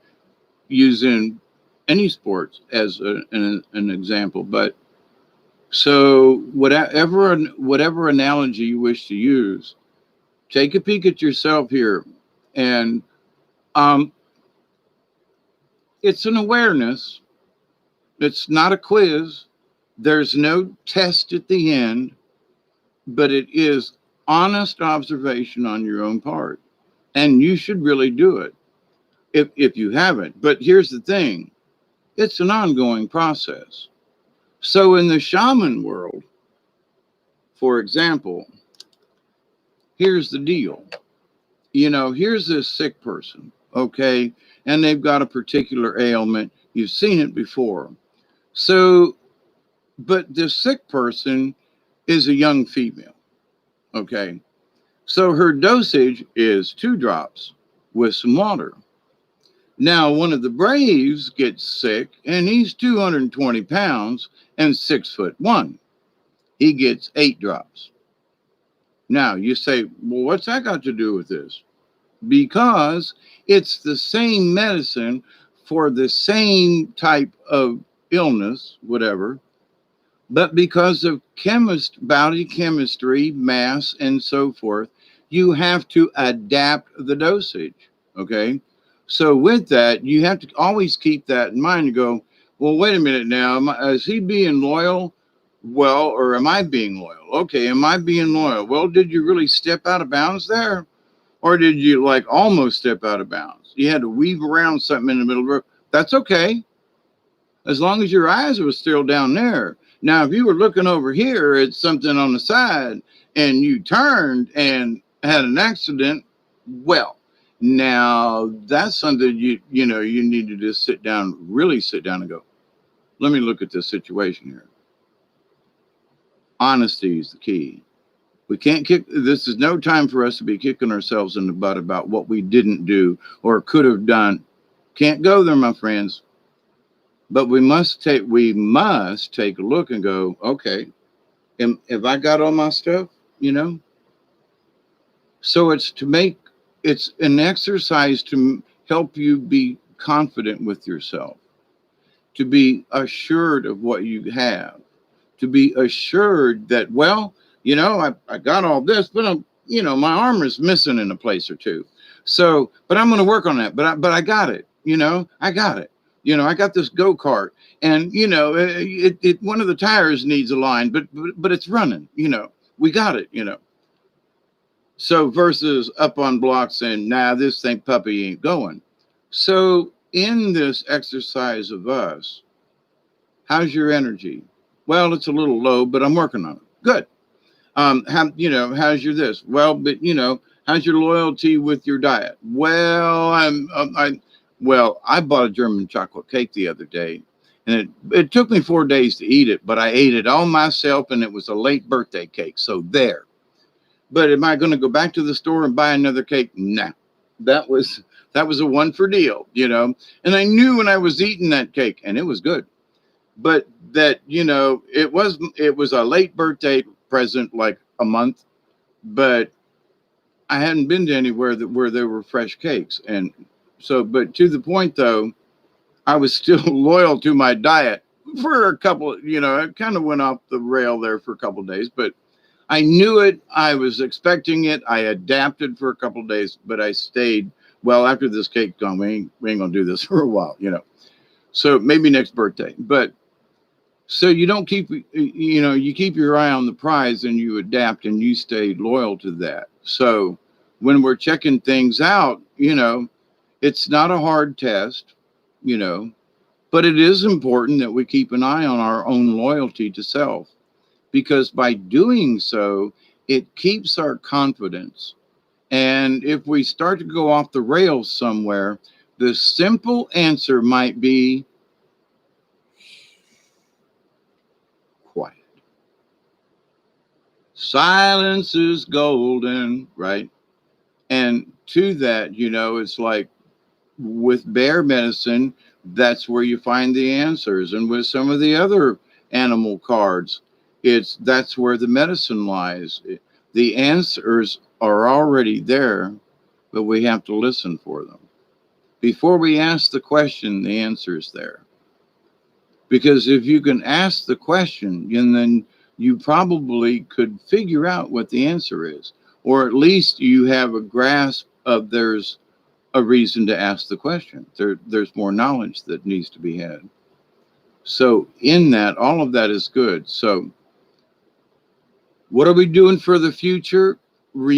Just get it in your little, little pumpkin heads out there with, Halloween coming up and all, and Thanksgiving. Don't let them trash it for you. Give them the finger or two fingers, or or a boot, or a kick in the boot. As Groucho Marx would say. Yeah, I got a million of them. Yeah, you know. So the idea, though, that we're we must be ready to adapt. We must be ready and go. I don't know who. I'm looking at some of this stuff and I'm going. You know what? I wonder what's going to come out now. I'm going to go. Holy crap! I really trusted that guy. I trusted that person's opinion. Wow, holy crap, And there's been a few of them here lately, and not just, what we have talked about previously, y'all, but just other places. Just what? Where did you get that from all of a sudden? Just what? So, so I'm adapting, I still respect some of these folks, and I still, I respect them all in that they have the right to their own opinion, whether I agree with it or not. So, and that's one of the big lessons in this patience. Right now is a time of patience. If you ever wanted to ask well, ask a guru. Okay, ask me. The answer is this: chill out for a couple of months here. Ask a guru. Go ahead. Y'all chill out for a couple months. Play your cards close. You can still play cards. Just hold your hand close. Don't let everybody in the room see them. So it's not that we're stopping. We're just going to play our cards close. And not give away our hand. Whatever that may be. And our hand is we've got confidence in whatever they might throw at us. And I hope, at least, you know what I mean? They don't throw something just way out of whack. They've been throwing some wacky stuff at us, though. So we must keep the faith, stay loyal to ourselves. We're going to have to help them calm down. That seems to be, I've had this answer years ago. Okay. So I've already been told through my higher self sources, and that the reason I'm here is to be one of the old souls on the other side, to keep folks from just going batshit crazy. Calm down, y'all. But he and she and that's what shamans did, and still do in some tribes. A marital argument, they could bring it up to the chief, or they'd go talk to the shaman. And the shaman would go, now you calm down, put your hatchet down. Don't beat his brain in. No, he's needed for hunt on Friday. Beat his brains in after the hunt, and he brings buffalo home, then you do it. And that will give you time to cool off, that this sage sage advice from an old shaman, right? No, don't kill him till after hunt. Let him bring home buffalo rub, teepee cold. So I hear a couple of you laughing out there, but anyway, but in this idea of all this stuff going on, we got to try to stay sane while everybody else has gone nuts. So best way to do it, just it's a critical look without going nuts. So you go, well, how have I been doing? Well, I don't know. We need a little work here. And be jovial about it, Well, I have made some progress, I used to be a real asshole and a stick in the mud, speaking to myself. And at times, well, boy, I've learned a lesson or two. I'm sure glad I'm not like that anymore. And there's nothing wrong with that. You need a pat on the back. You need that confidence that you are not that person anymore. And that regardless of how far you are along the journey, that you're still on it and you're still pointed in the right direction. How important is that right now? Okay, I'm giving you my warning. This is my, this is me, preaching at y'all. Keep an eye on this for the next few months. Get what's it going to hurt to just kind of relax and see what transpires. Here's the one big reason why. If you pull back from things, but still playing poker, um, you're not as apt to have the weight just bump into you. If you're sitting still in your own little chair, you're still playing, but there's all this other activity going on. I'm thinking of when I was in a casino in Las Vegas. There's all this other stuff going on, but you're sitting there with your cards and you're playing, but you got your stuff together right there. You got your purse and you got your wallet, you got your thing, you got your cards, you got your chips, and you're playing it safe, right? So, but with that said, though, then we just need to, do the $5 bet instead of the 10. I love playing blackjack, and so I'd go, oh, that's a tenner, and then get burned. No, play a 5, and if you win another 5, then good. If not, then you've only lost 5. And I can play again. But if I play 10, 20, 30, 40, then before long, my $75 pot that was my limit, then I'm broke, you know. But if I play close to my chest, then I play these small bets.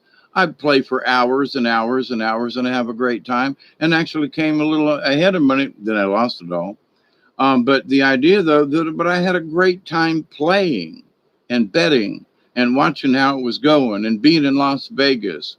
So, but I never lost sight of the fact that $75 was my limit. And then when I went broke, if I did, which I did, then that was that. And I should have took my extra. I was like $50 ahead, which to me that was like wow, that was like 10 grand to me. So, but anyway, what's that got to do with loyalty? I stayed loyal to myself and said, no, that's all. Well, but I got more money. I could have got some more out at ATM. Nah, that's it. My brother, on the other hand, he was trying to hawk shit while he was there. I want to play some more and I'm out of money. And I'm like, I've already lent you $50, but we're leaving Vegas and I want to play some more poker and all I need is another. So I lent him another $50. But anyway. But to the point, though, I said no. I stayed loyal to the promise that I made myself. And many of us have addictive personalities and so forth, and things change. That's how we adapt. Well, we also learn from those mistakes. Okay, let me catch up with everybody. Candy Apple. I normally spend these fall months in woods hunting ginseng, but can't get that far from here for 3 years now. Yeah, my niece is up in Tennessee on the eastern side up there, and they go singing this time of year. You got to get outside if it's just sit on the porch. I mean, that's what I realized. I was like, but the skeeters were really bad. They really were. Project Skyfalls, how you doing? Michelle, how are you? And addiction is strong in my family. You're in Middle Tennessee? Yeah, that's a good place. I love Middle Tennessee and to the east. Western Tennessee, not so much. Yeah, scratch. I get addicted easy. Yeah, but here's the thing. The older I've gotten, I realize that I get addicted to something like, okay, confession.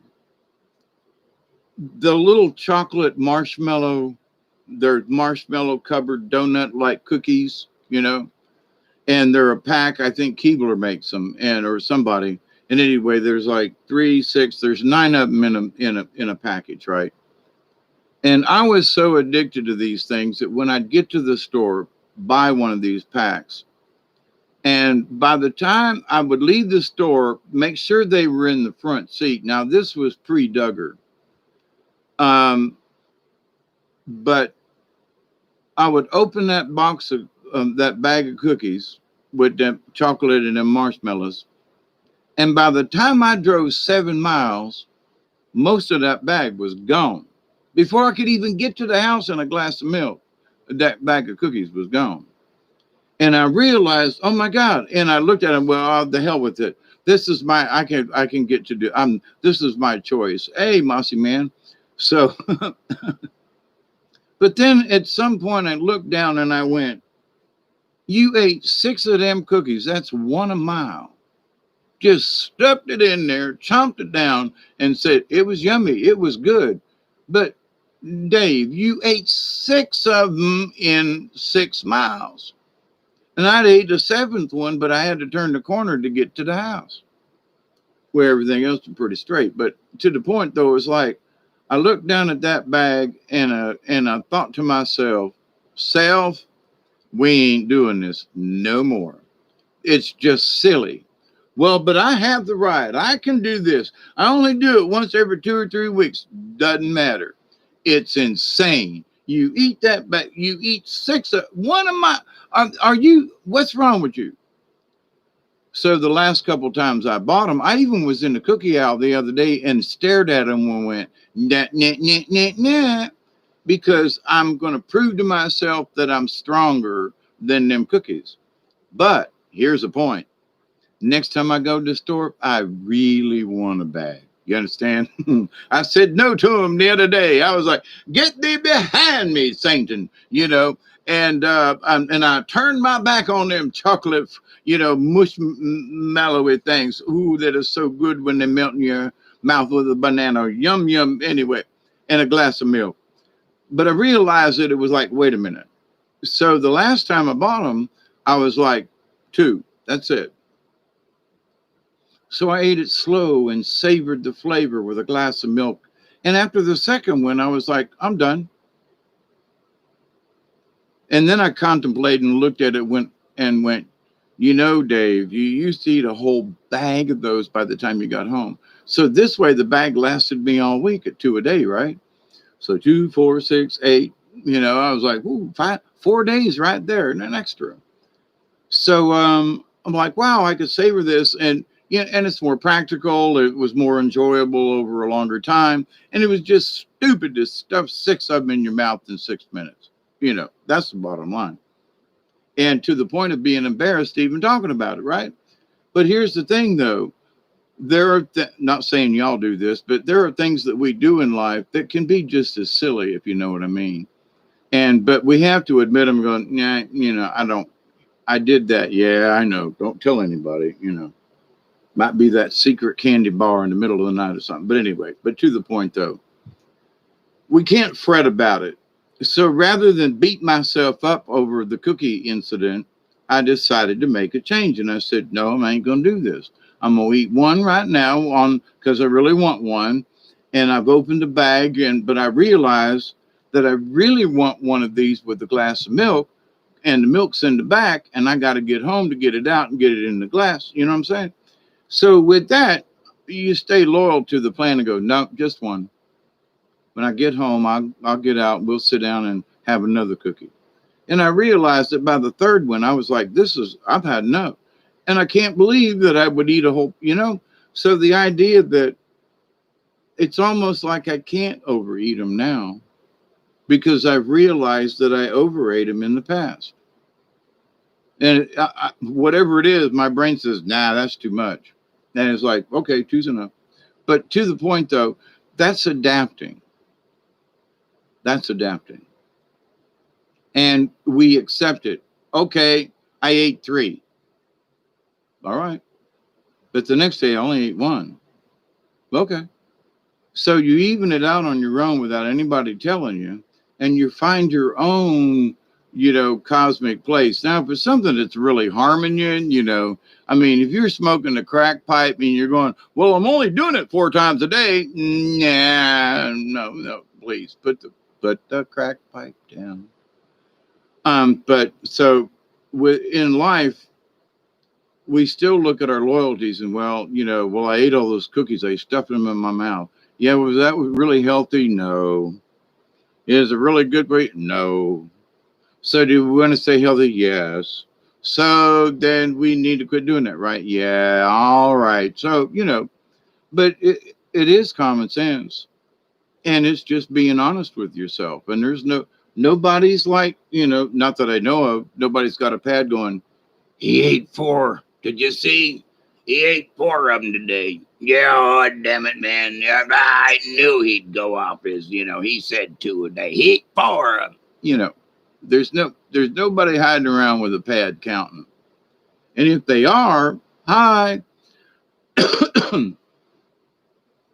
But we should be the person that's got the pad looking out for us. So that when we do go over the line, we go, whoa, I shouldn't have had that fifth hot dog. Two would have been sufficient. Three was okay, but, I had five with relish and mustard and onion and, how's my breath smell now? So, stay loyal to yourself and your own health. And, maybe five hot dogs is a little much.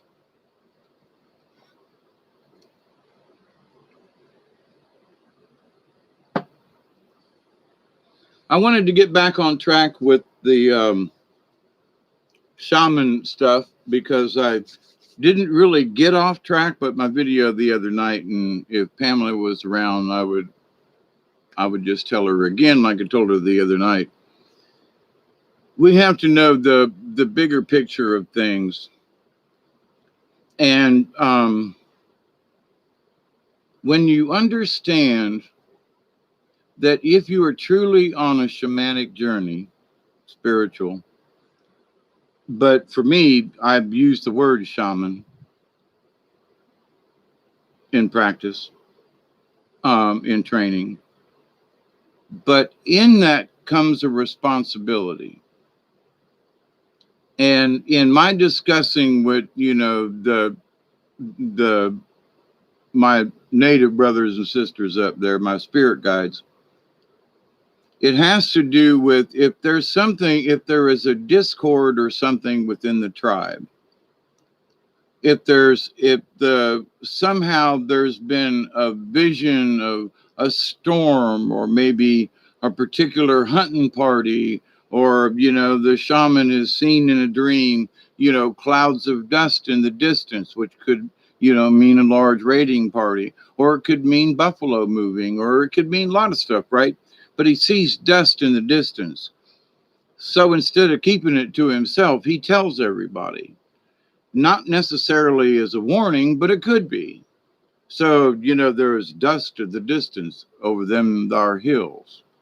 So, of course, the shaman would share this information, but he would also point out it could be men with rifles. And the women and children would go, whoa, no, men with rifles. And then but it could also be buffalo. Ooh, buffalo. Well, we don't want to be in the middle of a buffalo herd, because you can't roller skate in the buffalo herd. You know that, don't you? So, but the idea though, but you can be happy a few of mine too, Roger Miller. Because all you got to do is knuckle down, buckle down, and do it. So with this idea of buffalo or coming over the hill versus the cavalry with guns, it's dust in the distance. So you warn anyway, or say, be aware. And we might have to beware. There might be something really nasty coming. But at the same point, they might turn before they even get here. So they might not get here at all, but there's dust over them hills. So we have to, especially with hawk medicine, you have to look at the bigger picture and at least tell folks there's dust over the hill. Now, what does it mean? I don't know, but there's dust over the hill. And here are the possibilities. Now, back then, those possibilities were limited. Now, if there's dust over the hill, it could be a helicopter. It could, anyway. So there are more reasons, or there are more cause and effects to what might be causing the dust. But in this understanding of the spirit, how can we be loyal and true to ourselves if we're just being controlled and pushed and cajoled to where we can't decide, right? So if you can't decide, then you don't know if you're on your spirit. You don't know if you're centered or not. Well, yeah, I'm centered, but I don't know what I'm doing. Well, what? Yeah, me and my spirit are good, but I don't know what the fuck I'm doing. Just things are all crazy, and but whoa, whoa, whoa, back that bus up. Hang on, you just skipped two parking places. Back up. We are in the Cracker Barrel parking lot here with a tour bus. Slow down. Well, we got seniors here with walkers, so you have to look at these things and go, wait a minute. So how our loyalty lies, we have to have as much information as possible, at least possible informations. I know some of the stuff I talk about. I don't know if ET's really doing this stuff or not, but I've seen a crap load of evidence on my own, and I know there is stuff up there. So, but do I know any other ins and outs? No, only that there's a war going on, and that that's part of the bigger picture, whether these other people wish to understand it, believe it or not. But there's a bigger picture, and those guys probably have bosses somewhere in the Milky Way that would kick their butt. You know what I'm saying? There's always somebody, that anyway. Even the king ain't the king, because the other people that are supporting him, just like Caesar, they'll stab him in the back if they need to. So even a king ain't a king, you know what I mean? So with this idea that how are we going to get through in the future calmly? Now we might have to get riled up, but we need to stay as calm as possible. Anybody that tries to rile you up. Let me get this out right. My head's trying to move faster than my lips, because it's the cosmic energy that we're generating. And I've gotten this message through a couple of times, and they're repeating it to me now. It's not just the verbal things, but it's all the confusion and all this other stuff. So the more we can quiet ourselves, the less we add to the confusion. So we don't create as many ripples. And yang, yang, yang, yang, yang, yang, yang. Okay, be calm. Yang, yang, yang, yang, yang. We might not be able to stop it. But we can damn sure affect it from getting worse. And if it only stays the same and we keep the chaos from getting any more high pitched, I consider that a win. You know what I mean? So what do we have to do? Just keep ourselves collected. Be confident in that. Well, what if they do something? We'll deal with it. But what if? We'll work on it. If the hurricane comes and it knocks the tree down, and we can't get out the driveway, we'll crank up the chainsaw. We'll figure it out. We'll find another way. We'll figure it out. We'll adapt. I don't know. But I'm not going to worry about it, because I'm going to stay calm, because it ain't going to do me any good to be upset about whatever storm is coming, whatever that dust storm is coming over the hill. But we can all see it. That's for sure. So as a shaman, it would be his duty to go, look over there. Heap bigum dust over hill. Could be cavalry, could be buffalo. Could be a Jeep Cherokee pulling a trailer, So, depending on what year, the Indian's talking. So, but anyway, my friends, I can't believe it's been 2 hours and 13 minutes anyway. Candy, I believe I've about had enough just hate to put her in a home. Oh, yeah, there's some folk around here that are doing the same thing. And,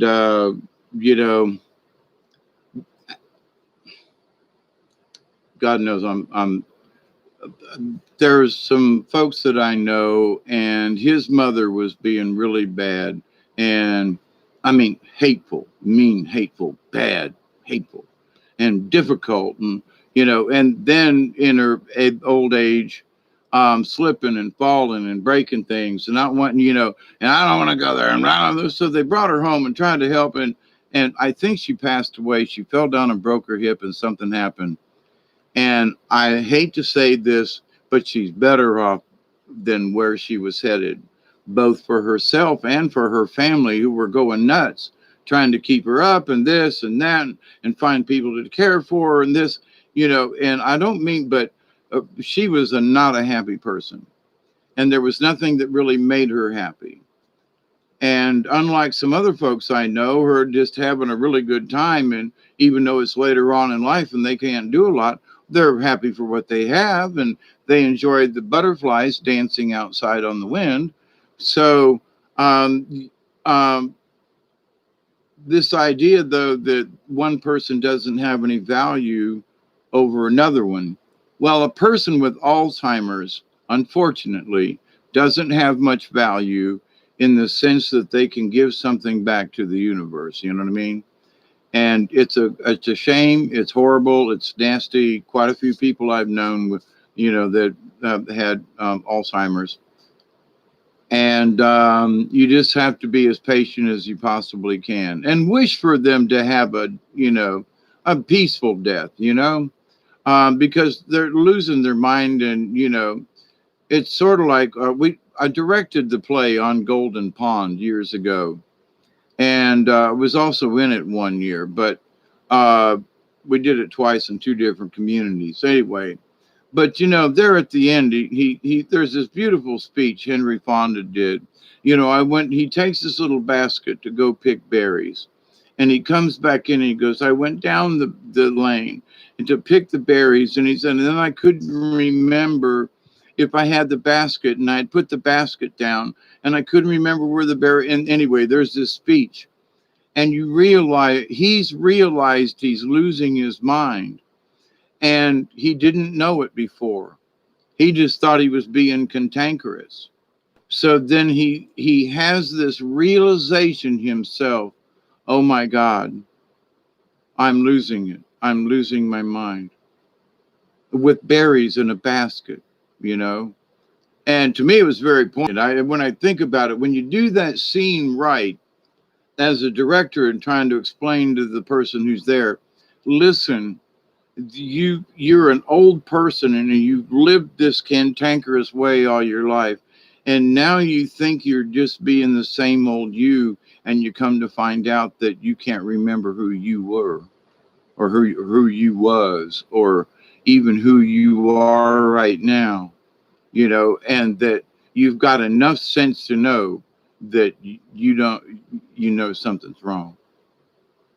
So anyway, we've all seen it, and the signs and that kind of thing. So, but in this, there are some folks that have had gotten Alzheimer's spiritually, but I still believe that if they will have that flash of knowledge that says, wait, I like he was in on Golden Pond. He remembers when he was a little kid. He won't remember yesterday, but he remembers a beautiful smile from his wife. He remembers fishing off the dock. He remembers a couple of things, and those things become very dear to him. And those are what he's loyal to. Those memories were loyal to him. That's who he still is. He's an old man, but he remembers the young kid. And so he's still that person. You see what I mean? So all through his life, he still had that connection with self, but he realizes he's losing that connection with self, which is the sad part of the play or movie. But in that though, so there are times there. Here's the thing: we can pretend that we have spiritual Alzheimer's, or we can go, wait a minute, I I've been acting like I have spiritual Alzheimer's.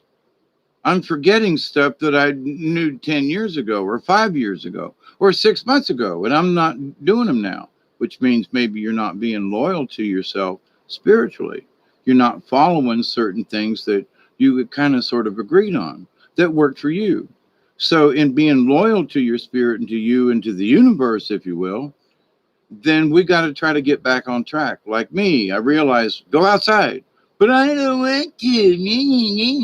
Mamby pamby. I had to. I thought the dog was going to have to whoop my butt with his. Anyway, but to the point though, um, when we realize it, we can fix it.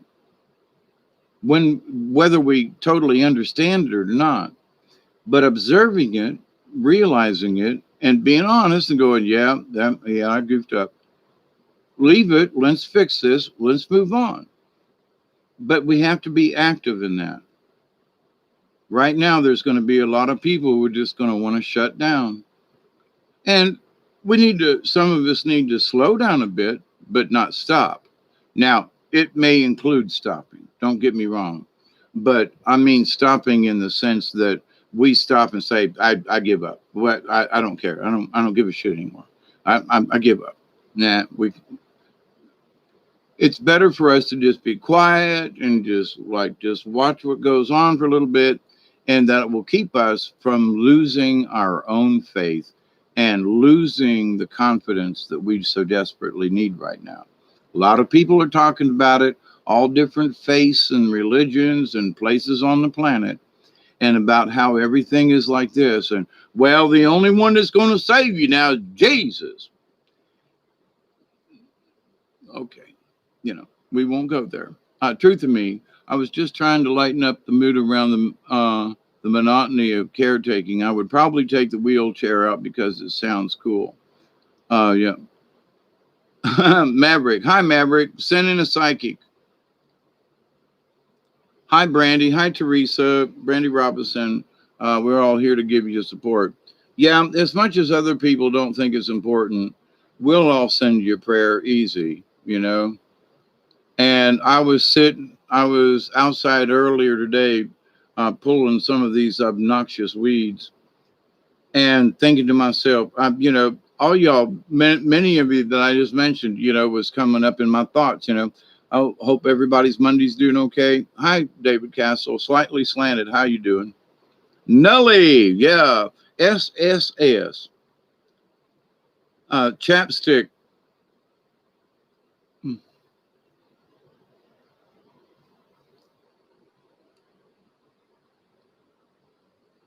And unpacking groceries. Yeah. Put the stuff in the refrigerator first. Well, you should put the stuff in the freezer first. Never mind, you do it. What y'all been yapping about? Well, my waffle scratch. I'm a bit slow sometimes, but on purpose. I hate spamming chats with hello after hello. Understood, Scratch. And I hope you're doing well. Teresa, you bring up waffle. I got an old ancient waffle iron somewhere, and I don't know where it is. And honestly, I could use some waffles. Waffles.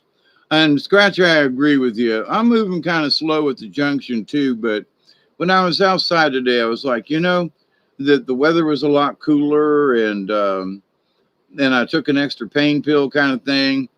And I had made an argument with myself in the mirror and did that pointing thing, like you're going to change your attitude, boy. And so I had a good talking to. And, I just realized that I was doing stuff in the house, but there was some stuff I need to do outside too that I need to get ready for cold weather. And the wood pile needs cleaned up, and I've been putting it off. And well, then I went out there yesterday and ants had moved into the wood pile. So good reason, to go messing with the wood pile now and get the ants out of it. Because if that wood's not going to do me any good if I can't get to it when I need it to fire up the heater. So, but anyway, so things I've been putting off, I'm just like, come on, Dave, you got to do better than this. But,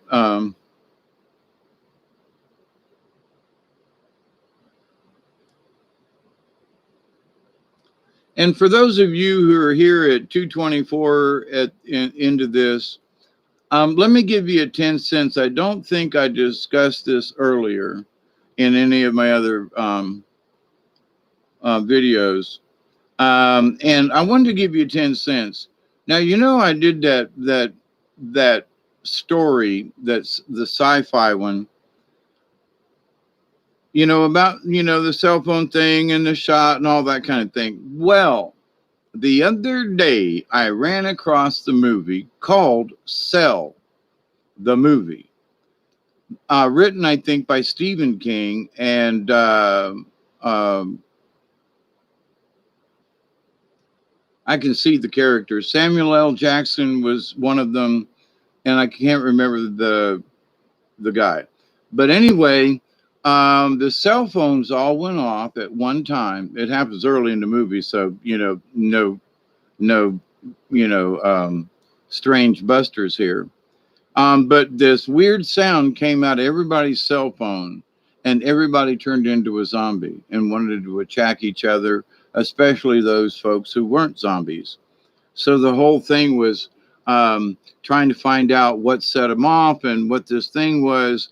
And as they were finding things out, more people were being mind controlled. And at the end, he thought that he blew up this cell tower when actually he was in a dream. That what he thought he had done was actually just a dream. And so he had become one of the other zombies.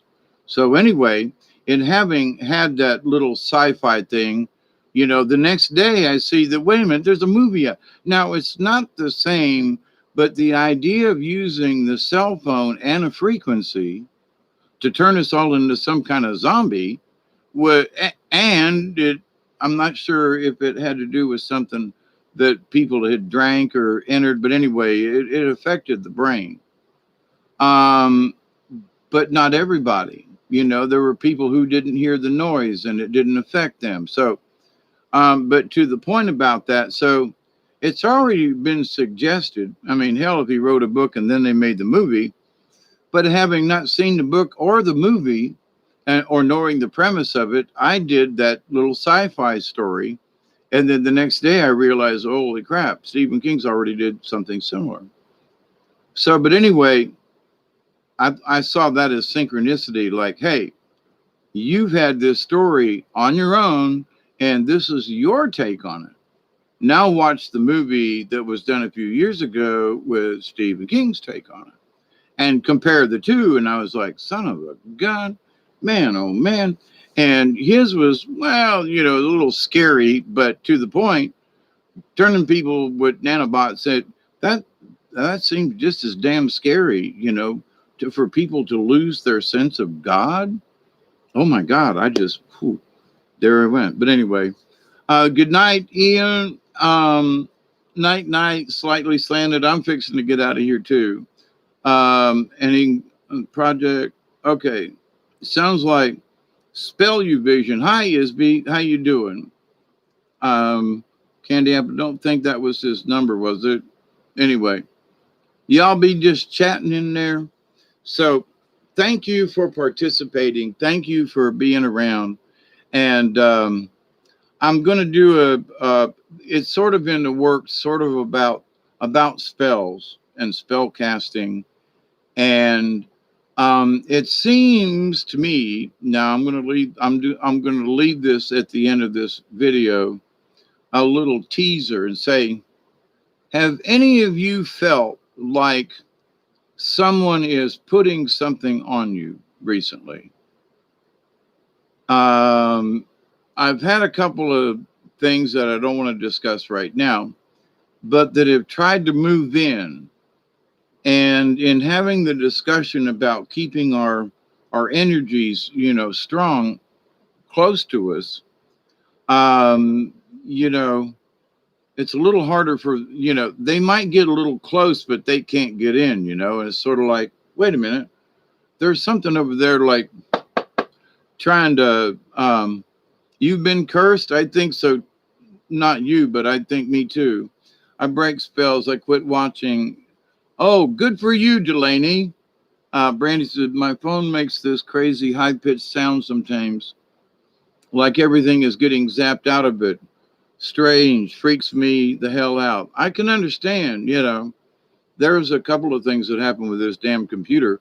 I was doing something the other day and moseying along, and it just shut the scratch down.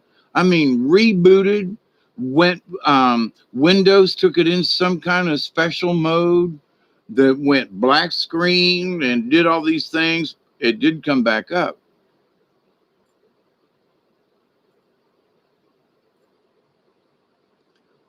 So, um,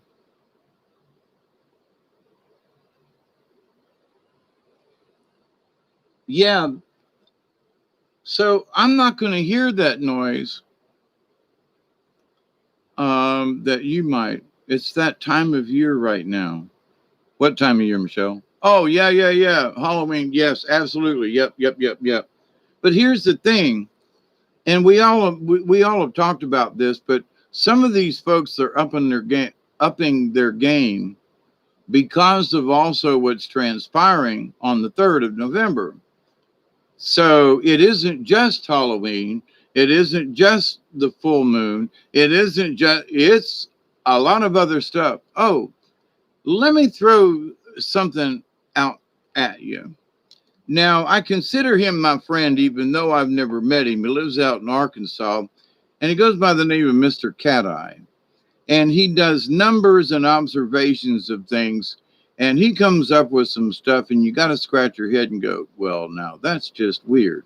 But he will pull a synchronicity out of something and add up the numbers. Well, anyway, he's been looking at these numbers that the pro-Trumpers and the anti-Trumpers and everybody anyway, and certain key things happen on certain days, and there are numbers relating to these people.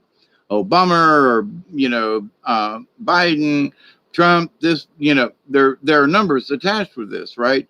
Whether adding or subtracting. Now, here's something that he brought up. He said that the bad guys, and he agrees too that they're on both sides. So it's not one or the other, but there are factions within each group. But anyway, he said, think of the number 6. He goes, now they put us at a 6-foot distance. So everything now is 6. And he said, well, I had this little vision the other day that 6 was actually a bubble. That this group had done this thing where everybody, I can't remember the name of the group, but even the group was in a plastic bubble. The audience was in a plastic bubble. And so he said, I looked at that and went, oh my God. So he says, the 6. So it's a 6-foot distance between people. We got to keep that social distancing. But when he saw the plastic bubbles, he thought 3D. And he said, it's 6 foot between them. So it's a 6-foot diameter ball. Which means if it's 6-foot diameter, it's 6 foot high, it's 6 foot wide, and it's 6 foot in length. Okay, it's a sphere. But if you think of it in terms of X, Y, and Z, the 6 adds up to 666. And that for every time you go into a store, you don't even have to see the number. All you have to do is look at the marks on the floor, and you get 6 feet. So for every time every one of us sees it, or we see the social distancing, and we're going to keep 6 feet apart, we're giving the number 6 a vibration. We are all participating in that number 6 ritual. And if it is their ritual, then it's 666. It's not just linear distance, it's a bubble. It's 3D. It's X, Y, and Z. So we look out there and go, are these people playing some kind of magic against us? You better bet your drawers they are, because there's 666 everywhere you look, and everybody's participating. So if you wanted to say, is there any dark magic going on here?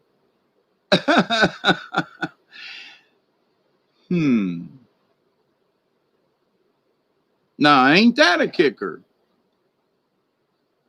I know Scratch is just a number to me, But it's not about the government, though. It's about those people who believe in the numbers. That's my point. It ain't about the government. No, there are people in the government and there is that association. Nah, but these are folks who are seriously playing the numbers game that just is crazy. Now,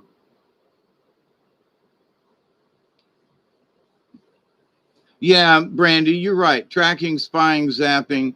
There's no telling who's looking. Yeah, I got enough. But here's the thing: there are people who talk about whether or not these folks are playing a higher game.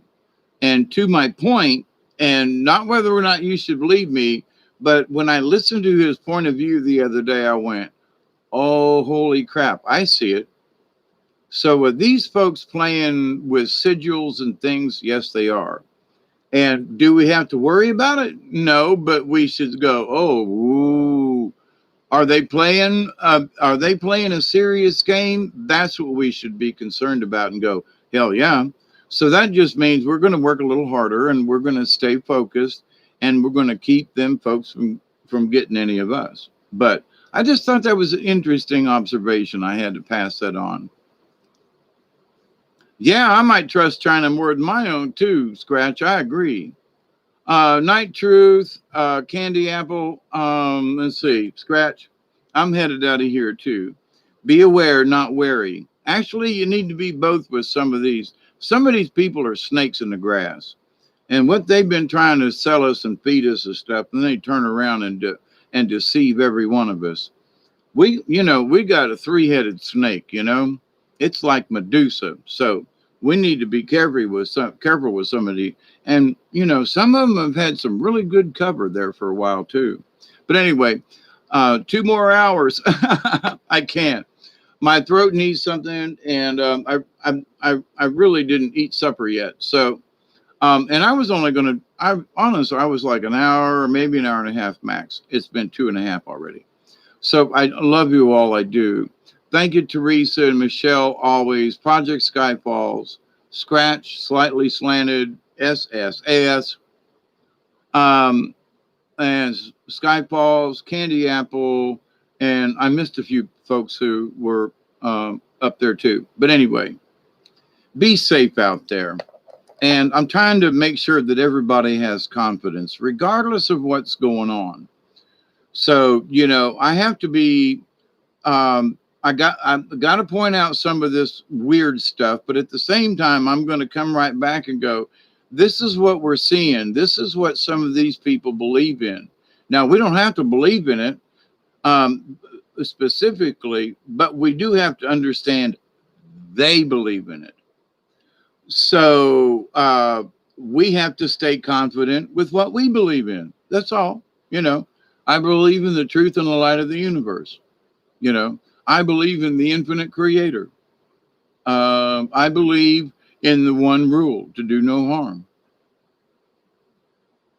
Ain't a whole lot else you really need to say. And I give honor to the universe and to all those that have come before and will come after. Okay. Any other prayers in there? Or are we bowing down and worshiping anything? No, we're saying thank you to the universe and thank you to each other in the process. So, although it pisses some people off, I consider you my brothers and sisters in spirit and in light. So, my brothers and spirits, I say thank you, Isby. Good to see you. Yeah, you found me late. Yeah, I was actually early, Isby, trying to give some other folks a chance to not be in the middle of the night. But to the point, we had 19 folks on here at one time. So, and that's like pushing a record for me. So, we've had 19, 20 people on it several times, and I very humbled by the fact that you all come and hang out with me and each other. So keep up the good work, my friends. Don't lose faith. If your faith gets a little low, give one of us a ring or email or just send out a message in the ether. One of us might be listening and go, Michelle needs a prayer or Project needs, or Steve needs one, or Brandy needs one, or we had 23 last show. That was great. Yeah, I'm proud of all of you. Honestly, I am. because it, you know, I can sit here and chat all day long to the dog, but and y'all like my hat. I mean, I wanted to be serious, but at the same time, I was like, folks need to have a little bit of laugh. And I look like I've been on wagon train, and if you'd see my dusty shirt, although it is clean, you'd say, well, he just come off the trail. Me and Duggar come out the woods, come out the swamp to come talk to y'all tonight on this here, this here platform, this pooter, And the dog pootered earlier, and oh God, it stink. But anyway, so my friends, I love you, I do, and got to bring a bit of laughter. Yeah, you got a friend in me, y'all. That's sometimes I'm like, well, I don't know if I should really do this. This subject isn't really important. 2.5 hours later, I'm still yakking my brain out, but you all are still hanging out too and being part of the collective, and we're staying in touch. And for whatever, like tonight, my intent was to speak about some of this stuff, but make sure that any tone was calm. Ooh, let's not get excited about this, and then I do something crazy like that. But the idea, though, in the background, it's like, look, we're aware of all this stuff, but are we aware? Have we lost our way with our own loyalty without trying to win any contest? We just need to do, is our oil low? Or, have we been, anyway, do the tires need rotated kind of thing?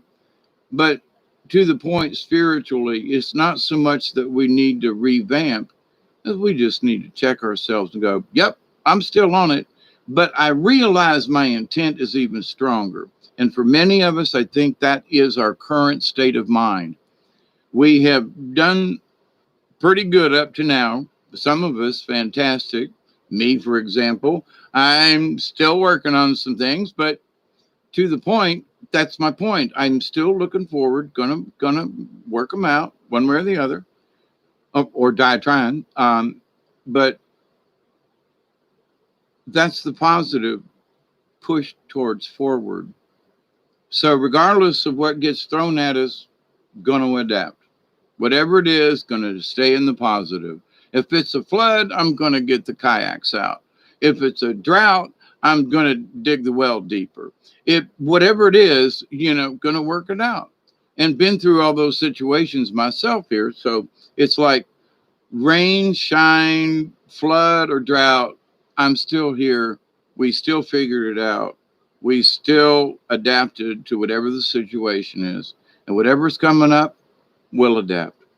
And for those people who are going to have trouble adapting, we need to step in and be kind and that kind of thing. So,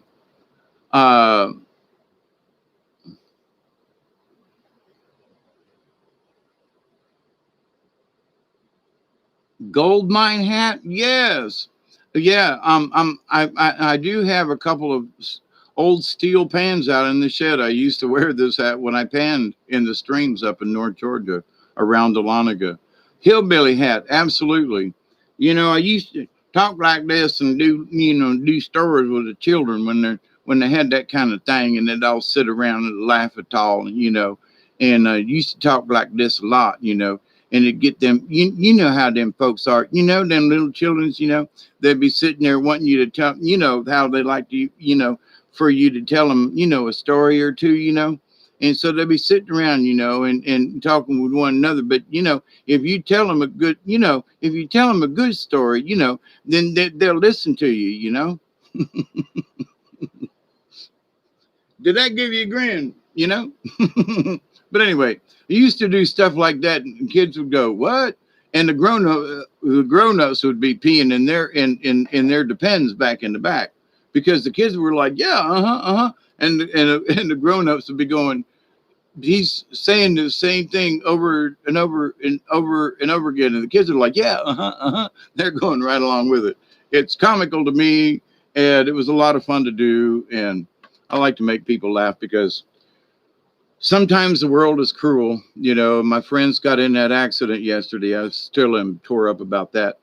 My friend Marcia's going to go see the neurologist and stuff for her back tomorrow. So we'll send a prayer out and she's ready. She said, if if they want to operate on my back, and she said, because I can't stand now, and this is just not going to work. So if they think that there's a good chance they can fix some of this or help alleviate the pain, she goes, I'm ready. So, and there are many of us that have had to make those kinds of decisions, like my friend, Kenneth and Rhonda, who had that accident yesterday. They were not planning on that shit. You know what I'm saying? So now they have to adapt to a new situation. But we'll all figure this out. So until next time, my friends, I continue to pray, and I do, each and every day, that each and every one of you, your friends, your family, and all of your relatives will continue to learn how to accept and receive the knowledge, the healing, and the wisdom and the blessings from the universe. I continue to pray that each and every day, each and every one of you, your friends, your family, all of your acquaintances, all of your relations, past, present, and to come, and to those you might meet on the street, that you will continue to learn to accept and receive the knowledge, the healing, the wisdom, and the blessings from the universe. And in that law of three, and I really do mean it, I continue to pray that each and every one of you, your friends, your family, and all them folks I mentioned before, will continue to learn to accept and receive and to share the knowledge, the healing, the wisdom, and the blessings from the universe. Because together we're making a difference. Together we're keeping the frequency from going wacko, and we continue to learn how to be the frequency we wish to receive. So, in Brian's honor and in all of y'all's honor, hey, Fox Rodriguez, still love you guys. Absolutely. Candy Apple, love to each and you. Isby, thank you. Michelle, Teresa, everybody, blessings. And have a great week, what's left of it. And I'm still working on the Halloween thing. Not sure. I think we ought to have Thursday or Friday, we should have a meditation, just a positive one. So, but anyway, I'll get back to you on that. So many little weird changes going on with people and stuff. And anyway, keep your knickers on. It's going to be interesting to see. So, as from South Georgia, we always say TTFN, which is ta ta for now. And remember, Wayne is almost here. So, holler it out, y'all. Much love and cosmic hugs.